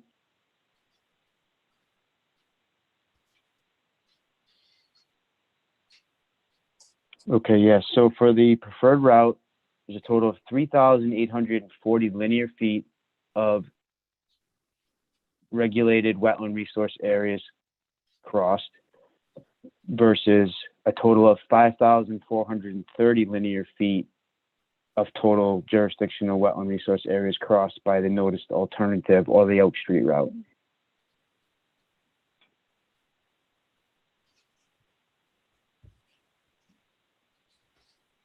Thank you. You're welcome. And the vegetation impacts between the preferred route, the vegetation impacts of the preferred route of the onshore cable construction. I know we kind of discussed there's, not, I believe we discussed that there are no vegetation that will be cut down. Is that anything else, any other vegetation impacts that the company can discuss? Are you referring to vegetation impacts within wetland resource areas, or just in general along the route? And when you say the route, are you referring to the preferred route? Yep, with the preferred route within wetland resources. Okay. So all of the proposed impacts along the preferred route are within previously disturbed and developed areas. The only, I would say, it's been disturbed, but essentially it's still in a natural state, is at the landfall coming out of the Craigville Beach parking area. The duct bank traverses through 10 feet distance-wise of a remnant coastal dune that is still there. It's vegetated, however, it's cut off from the larger part of the dune system. So aside from that 10 feet of traversing across the dune, the remainder of the Chute Flying Hill Road, or the preferred route, is located within previously disturbed areas, predominantly paved. And the vegetation impacts of the new proposed parcel at 6 Chute Flying Hill Road in Exhibit VW-10, are there any vegetation impacts to wetland resources? Can the company explain that? Yes, there are no wetland resource areas on either Chute Flying Hill Road, 6 Chute Flying Hill Road, or 8 Chute Flying Hill Road. Thank you. Is 8 Chute Flying Hill Road the parcel that the company is trying to acquire for a revised access to the substation? I can clarify, Mr. Hazel. 8 Chute Flying Hill Road is the motel property that the company already has an option on, and 6 Chute Flying Hill Road is the additional parcel that I believe is currently owned by Mass DOT. Mm-hmm. Yeah, 6 Chute Flying Hill Road is the additional parcel owned by the Chamber of Commerce that the company now has a option to purchase. Thank you, Mr. Rosser. My mistake. Sorry for the confusion. So did the company already delineate the wetlands on 6 Chute Flying Hill Road? I know that you just mentioned that there aren't any wetlands, but was that already explored? And did someone go out and actually, walk around and delineate anything? And that's when the company understood that there are no wetlands on the parcel? Yes, a wetland scientist from Epsilon Associates has visited all components of the onshore project proposed, including 6 Chute Flying Hill Road, to verify the presence of wetland resource areas within the parameters of the project.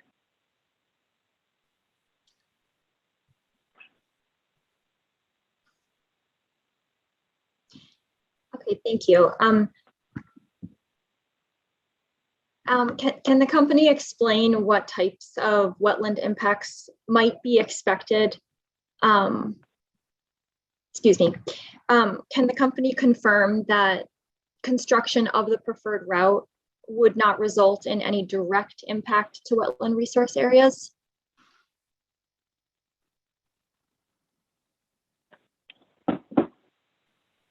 Yes. Section 5.2.1.5 of the petition identifies how the project will comply with the performance standard associated with all of the various resource areas the project will traverse through. So in general, as I stated several times today, the duct banked system itself is located within paved areas or previously disturbed areas. And where it crosses jurisdictional wetland areas, it's actually in those same areas. So for instance, riverfront area or land subject to coastal storm flowage. I'm sorry, riverfront area what? Or land subject to coastal storm flowage are 2 wetland resource areas that are not vegetated wetlands such as swamps or marshes, but they're overlays. And so they're overlaid onto these previously disturbed areas. So where the project is located within a paved area, disturbed area in riverfront area, or land subject to coastal storm flowage, it's an underground facility that won't have any adverse effect on the ability of that resource area to continue to provide the functions that it now does.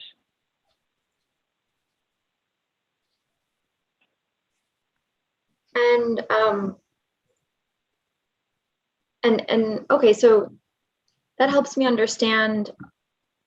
I understand the landscape that you're talking about, and I understand that there aren't direct impacts. And yeah, can the company just describe if there will be any indirect impacts to the surrounding wetland resource areas?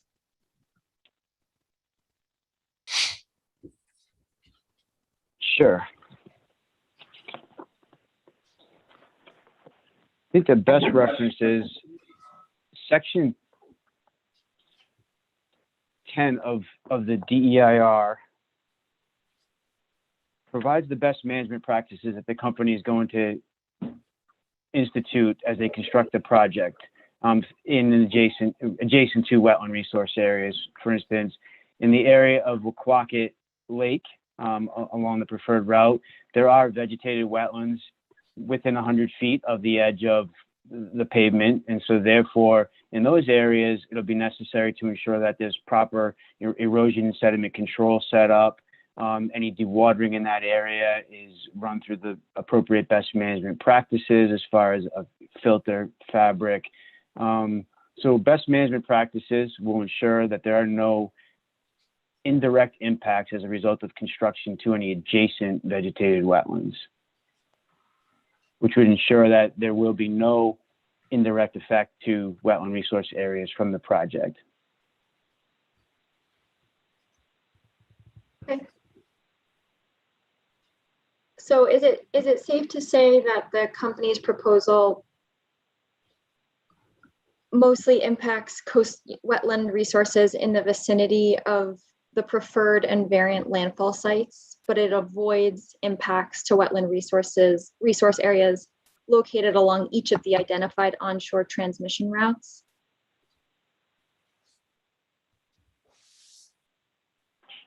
I would characterize it as the landfall site itself at Craigville Beach is probably located in proximity to the most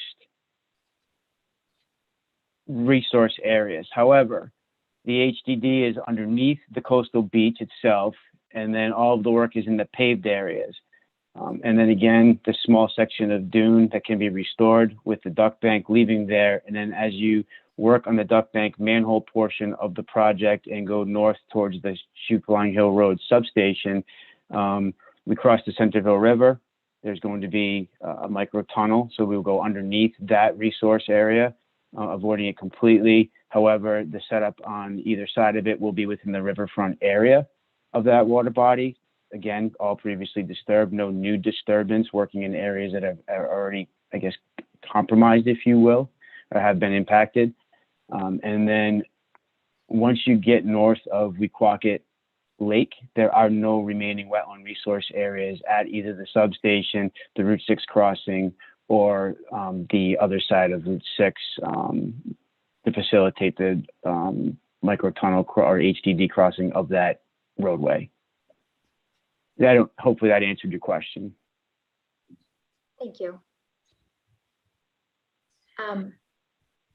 Please refer to EFSB-W-9.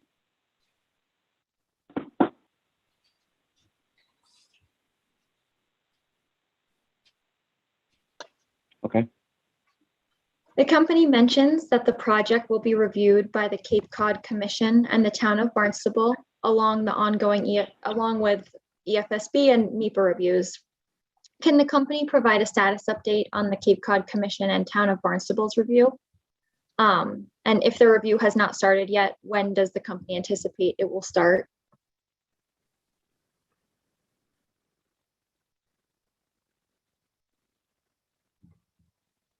The Cape Cod Commission review typically follows in fact, has to follow the completion of the MEPA review. So we're on a schedule at this point to finish and hopefully have our our certificate on the final EIR just before the end of the year. So we'll start to work on the Cape Cod Commission application sort of in parallel with the balance of the MEPA process, with the intention of being able to file that shortly into the start of 2022. And then that process, as you know, goes on for typically 6 months, give or take, maybe a little less.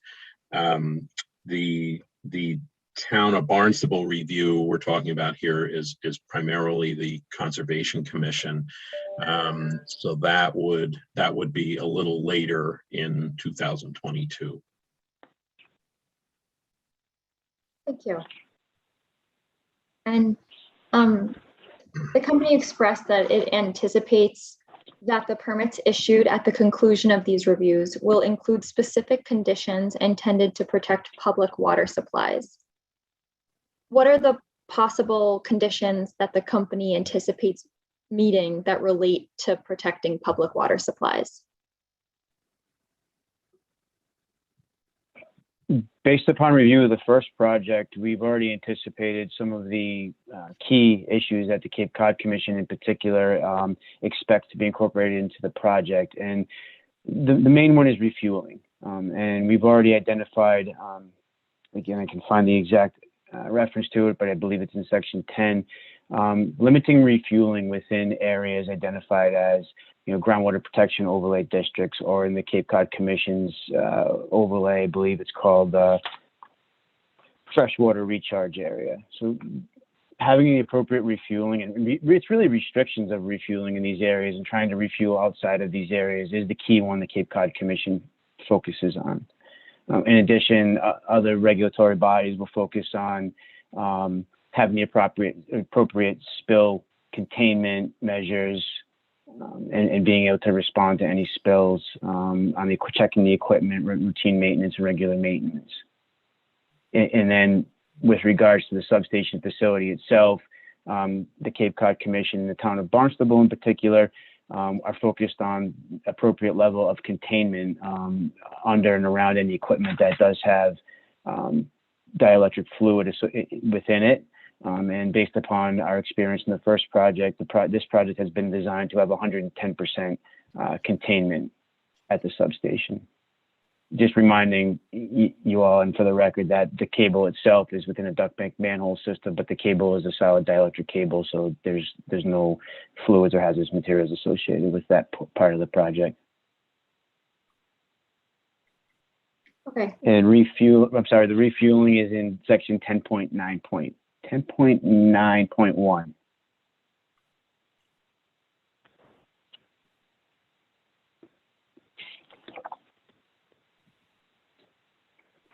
All right, and speaking of, can I ask a follow-up question? Mr. Bergeron, I'm looking at figure 5-8 of the company's initial filing in the map book. And it looks like maybe the northern half, or at least the northern third of the primary route is more or less totally within either a freshwater recharge area or some sort of groundwater overlay protection area. How would the company go about refueling its construction vehicles in the northern part of the primary route if the town of Barnstable asks you to not do any refueling in those areas?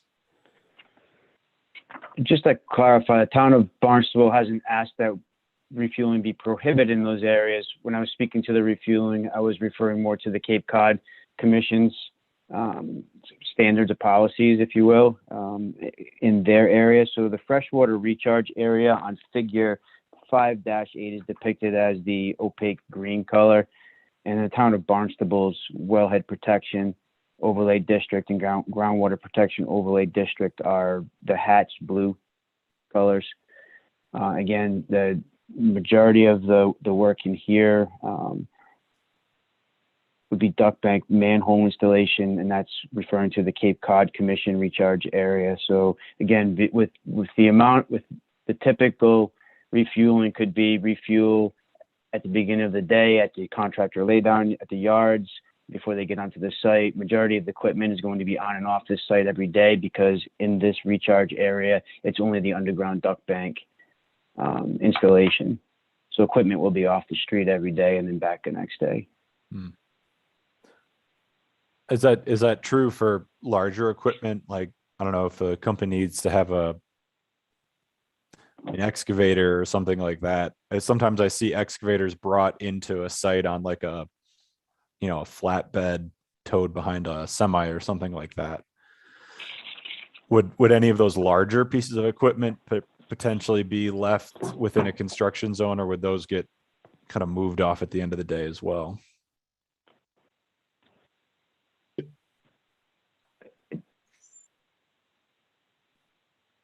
Typically, you would leave something large and slow, like an excavator, would stay in the site area. And what Mr. Bergeron described, the vast majority of the contractor's equipment, so dump trucks, screw trucks, pickups, and that kind of thing, would typically leave the site area each night, and then they can be refueled either at a conventional gas station or at the contractor's yard. So the one exception on refueling for this kind of work typically is what you just pointed out, sort of a large, bulky piece of equipment that has to be removed on a trailer. So that you can have a refueling protocol such that you could do that safely on the site. And I just wanted to clarify, I provided the incorrect reference to the construction equipment and refueling reference from the DEIR.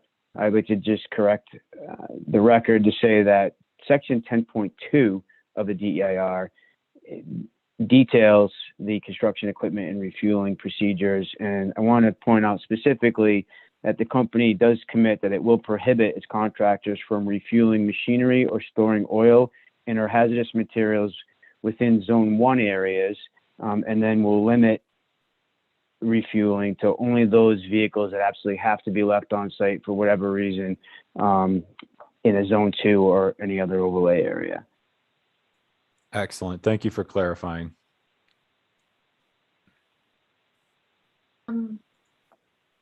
So speaking of sort of this, you sort of touched upon diesel fuel for a minute. Can the company please outline the steps it would take in the hopefully unlikely event of a spill or leak of diesel fuel and hydraulic fluids?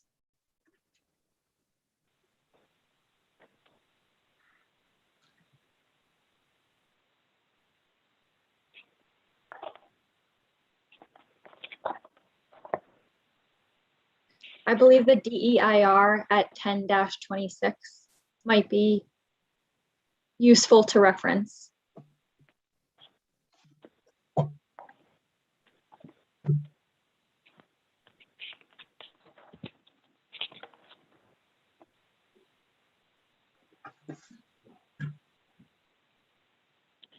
you just repeat your question, please? I just want to make sure. I actually found another reference I thought might have worked as well. Sure. Can the company please outline the steps it would take in the hopefully unlikely event of an oil spill or leak of diesel fuel and hydraulic fluids of any kind?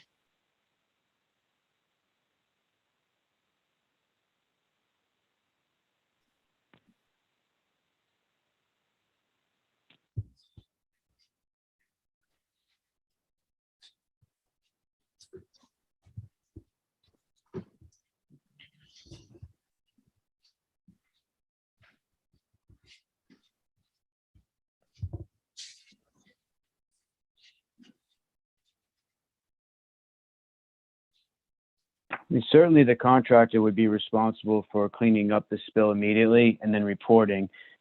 So on page 10-26, there's a series of measures that identify the minimization techniques and equipment that the contractor will be required to have to immediately respond to a spill. Typically, spill kits will be required to be on every vehicle, and the contractor will have to have sorbent materials. So if there is a spill, they can immediately clean it up or contain it. So typically, depending upon the magnitude of the spill, they can be simply cleaned up with an absorbent pad, or if not, the spill kit does contain other things such as weirs or booms or barriers that can then be immediately deployed to contain, and then it can be cleaned up. And then following that, that would then, depending upon the amount of fluid released, it would be reported to DEP. And that system that Mr. Bergeron just described is underlined by a daily inspection requirement, with the idea that, you know, most leaks start as small drips. Hence, if you inspect the equipment regularly, you hopefully can head off a developing leak and repair it before you've had any significant release. So that's an important requirement, and the contractor is required to document that they've done those inspections on a daily basis. Oh, I see. And, So I'm sorry. Also, as noted, small pieces of powered equipment such as generators and pavement saws will be placed in containment bins, so that in the event there is a leak, they're already contained.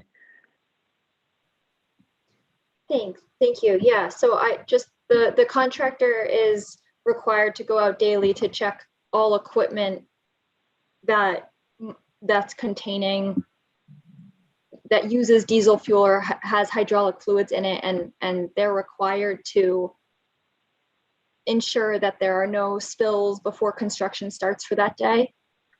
Is that about right? That's correct. Mm-hmm.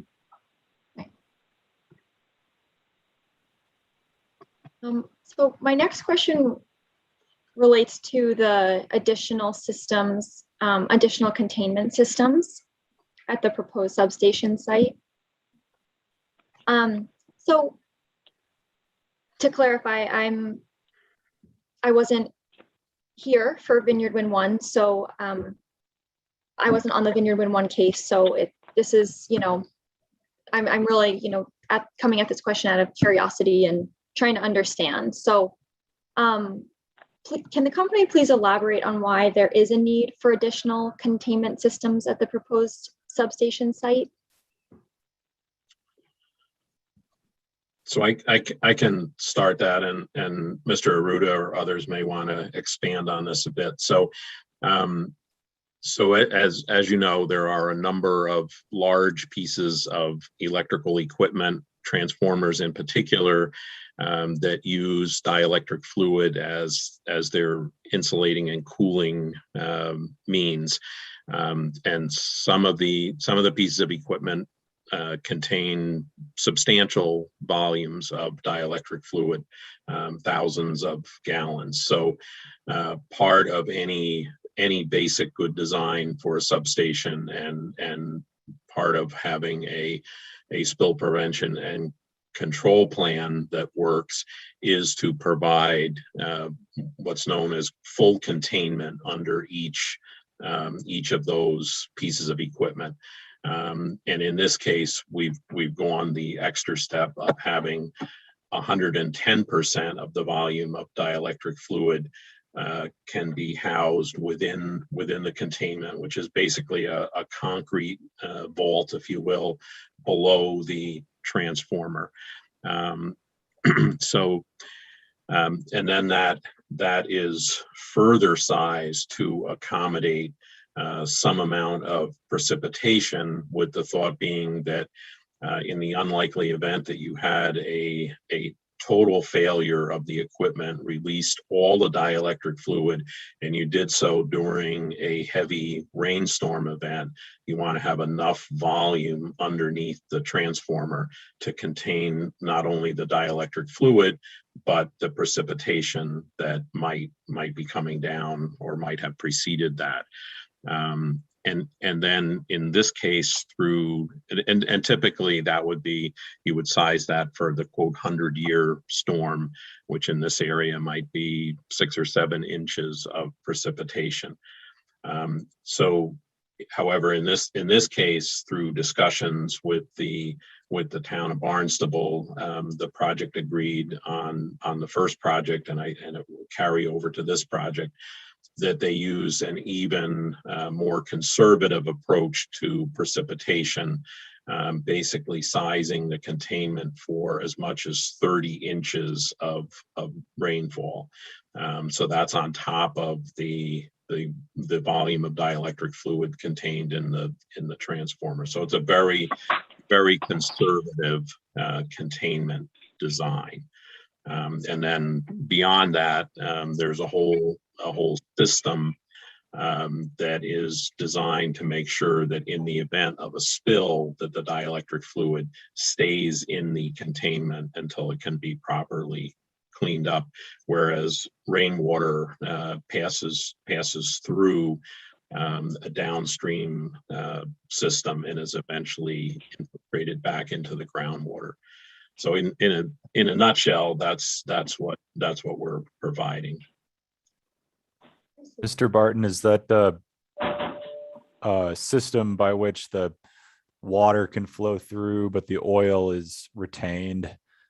Is that achieved by using a oil water separator or something like that, or is there a different system in place or planned? Well, what was envisioned for the first project, and at this point, I think we're assuming will carry over to the second, was basically at the outlet of the concrete vault that I described. There is a plug, if you will, of a special material that when it comes in contact with the dielectric fluid, it swells up and cuts off any drainage until it can be cleaned up. There is an oil water separator further downstream in the system, but that's designed for more incidental quantities. And it's been a couple years since we were in the details of this. So Jack, I don't know if you have anything you want to add to that. So that pretty much captures it. As Mr. Barton said, each secondary containment for the major equipment will have this, what's referred to as an inhibition device, that just allows the water to flow through and would prevent any dielectric fluid from passing. It goes to a common header system, which then flows to an oil water separator as a kind of a last resort on the site before it would ever discharge into the infiltration basin. So there are multiple levels of secondary containment here built into this substation, which are well beyond, a standard substation design. And this might be apparent to most people from the Commonwealth, but can you explain a little bit about why the town of Barnstable or the Cape Cod Commission may be especially protective of their groundwater resources?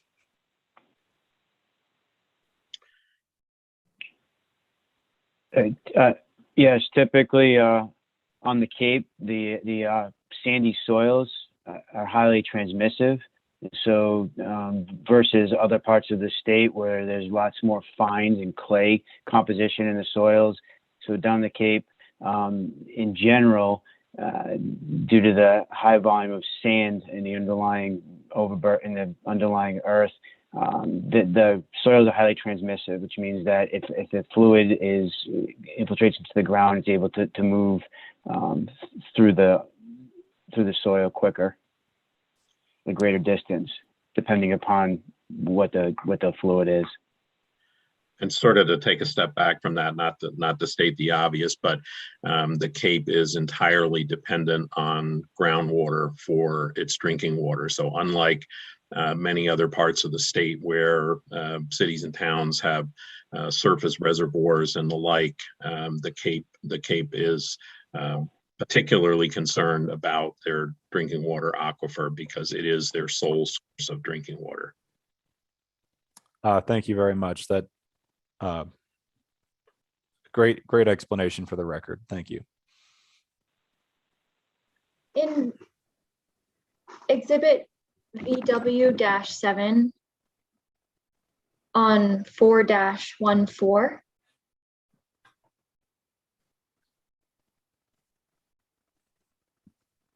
the company explains that variant 2 of the preferred route also passes through the 100-foot buffer zone of wetlands located on either side of the paved roadway, but appropriate erosion and sedimentation controls will avoid impacts to these wetland resource areas. Can the company clarify who's responsible for maintaining and implementing sediment and erosion controls?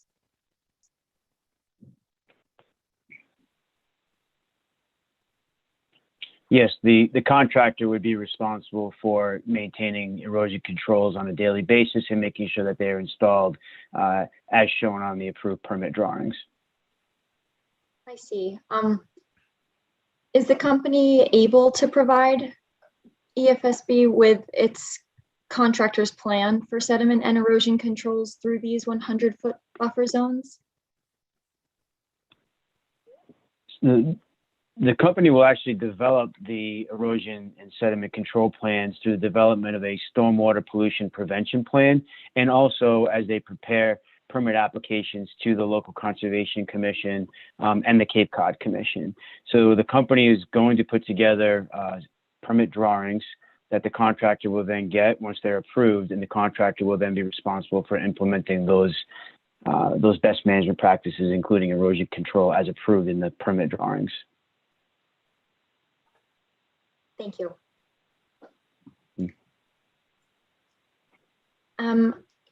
Just a few last questions about how this project qualifies as a limited project. Can I ask a follow-up question before we move on?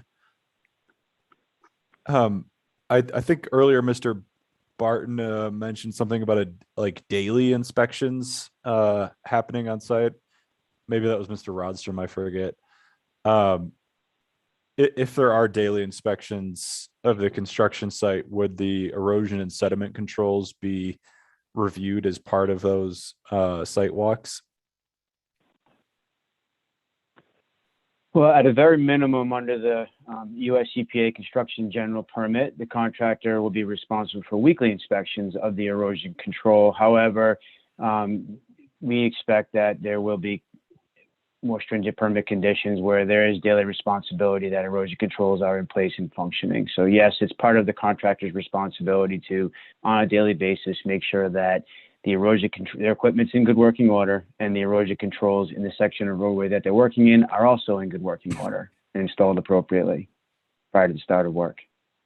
Thank you.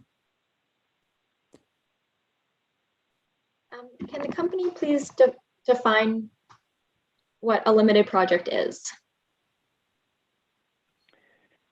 A limited project is a category of projects in the Wetlands Protection Act that have deemed to be necessary for a public interest project, such as installation of electric generation facilities and transmission lines, or airports, agriculture, are some of the categories or types of projects that are called limited projects under the Wetlands Protection Act. Okay. So the company mentioned that it will consider applying for approvals under the limited project status. Why does the company think that the project could qualify? The project clearly qualifies. There's two parts of the Wetlands Protection Act regulation in this case that define the types of projects that will qualify as limited.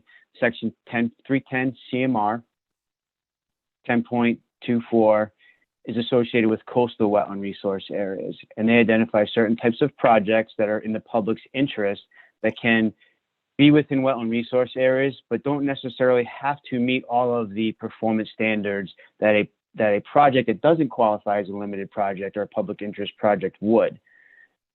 Similarly, section 10.3, 310 CMR 10.533 I'm sorry. identifies. I'm sorry. Could you try that again, please? Similarly, section Sorry, what? sorry, Mr. Brock. I tried to slow down there for you. Similarly, section 310 CMR 10.53 parens 3 identifies those types of projects located in freshwater wetlands that qualify as limited projects. Again, these are projects that don't necessarily have to meet all of the performance standards for each resource area that they're working in. It doesn't mean that they can ignore them, but you have to meet certain standards you have to try to avoid and minimize. And so this project in both of those sections clearly meets the definition of a limited project. Although, as we've stated in our materials, the company does intend to design the project so that it can meet all of the applicable performance standards for each of the coastal and inland wetland resource areas that it is located within and that traverses. However, it's just prudent to identify that this is the type of project that does qualify for limited project status. Okay, so is the company confident that it will be afforded approval as a limited project?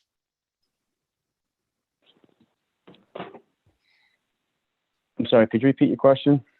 Is the company confident that the project will be afforded approval as a limited project?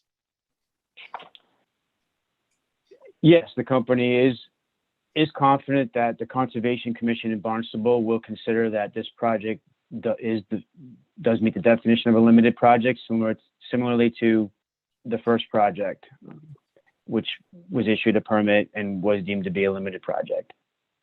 And would anything change in terms of the permitting for the project when and if the project is afforded approval as a limited project?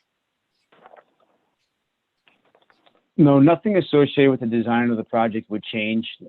Again, the project has been designed, we believe, and as we've outlined in section 4.4 of the DEIR, to meet all of the performance standards completely in the resource areas that we're working in. Okay, and would anything, and I understand that nothing would change with the design of the project, but might anything change with the permitting moving forward with the project? I'm not so familiar with what a limited project is. So I'm just trying to understand if the project is afforded a limited project approval, would moving forward anything be adjusted on the other permits? Right. No, there are no permitting shortcuts that this project is seeking because it's a limited project. Again, it's the same process, so we'll still have to file a notice of intent with the Town of Barnstable Conservation Commission.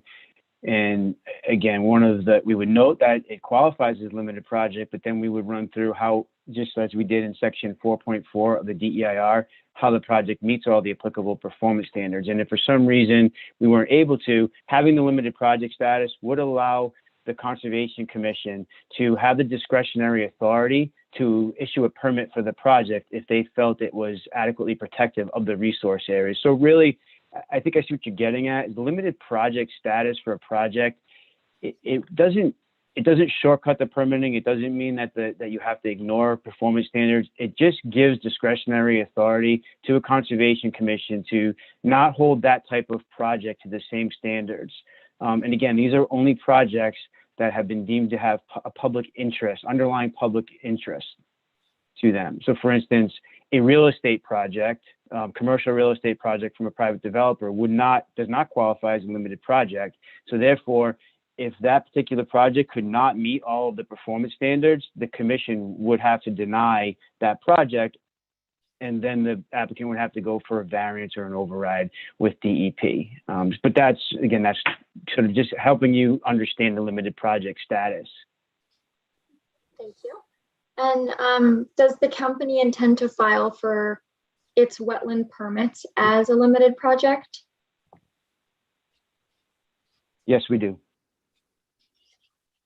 Thank you. Do my colleagues have any further questions about the topic of a limited project, or any further questions on wetland and water resources? Mr. Bergeron, I know you've said a few times that the company believes it can meet all of the performance standards. Are there any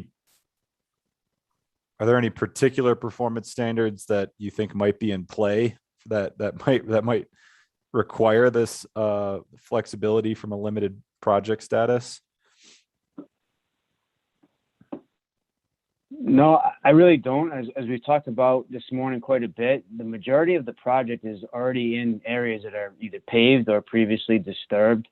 And so just for instance, the one small piece of isolated dune that we're going to cross coming out of the Craigville Beach parking lot with our duck bank system, and some of the performance standards are if you work on dune, you can't impair the physical stability of it. So we will have to restore that dune. We'll have to revegetate it. But I really don't see any other performance standard that is going to be difficult to meet in any of the resource areas that we're working in. Okay. And I just have a follow-up simple question.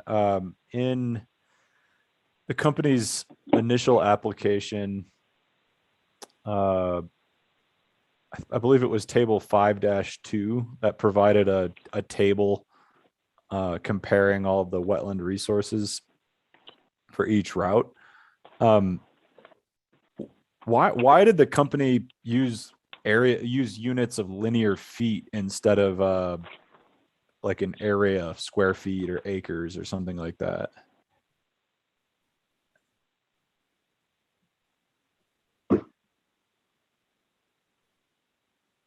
Oh, all of the wetland impacts in this project are associated with the duck bank manhole system. So again, not knowing exactly where the manholes were at the time of this analysis, we felt that linear feet was just a better way to compare all the different routes and route variants that we had.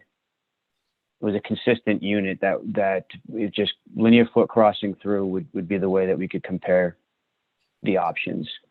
And when the company submits its notice of intent to the Barnstable Conservation Commission, will the company at that time provide estimates of the total area for temporary and permitted impacts?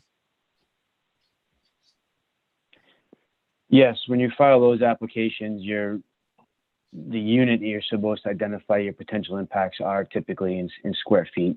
Okay. Okay, so the fact that that sounds like the company just used linear feet in the application because there's a little bit of uncertainty in the final design of the onshore cable. Did I understand that correctly? That's correct. And I'll point to our response to information request EFSB W15. And we chose linear feet just because it was, we thought, the simplest terms possible to identify and compare the extent that the project was within wetland resource areas for each of the options. All right, thank you very much. I'm all set. As am I. No further questions. No further questions. Let me ask counsel for the company if they have redirect. It's possible that we do, but due to our remote locations, we'd request if possible, a very short break during which we can discuss that. Of course, Mr. Khan. How long would you like? 10 minutes or 15 minutes? 10 minutes is fine. 10 minutes. All right. 12:53. Why don't we, or 12:54? Why don't we reconvene at 1:05? We'll give you 11 minutes because, and we'll go off the record. Thank you.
We're still off the record, but Mr. Khan, how do things look?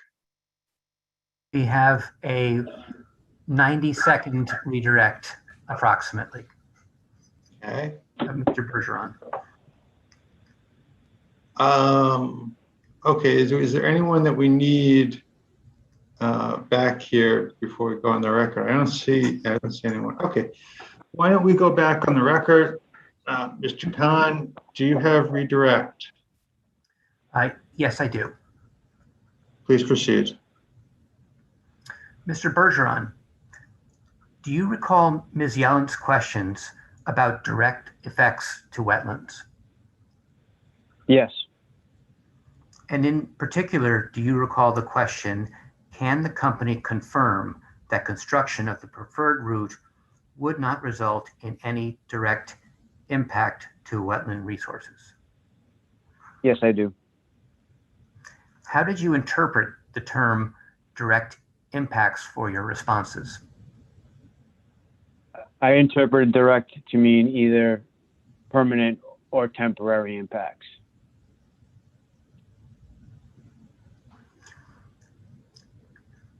And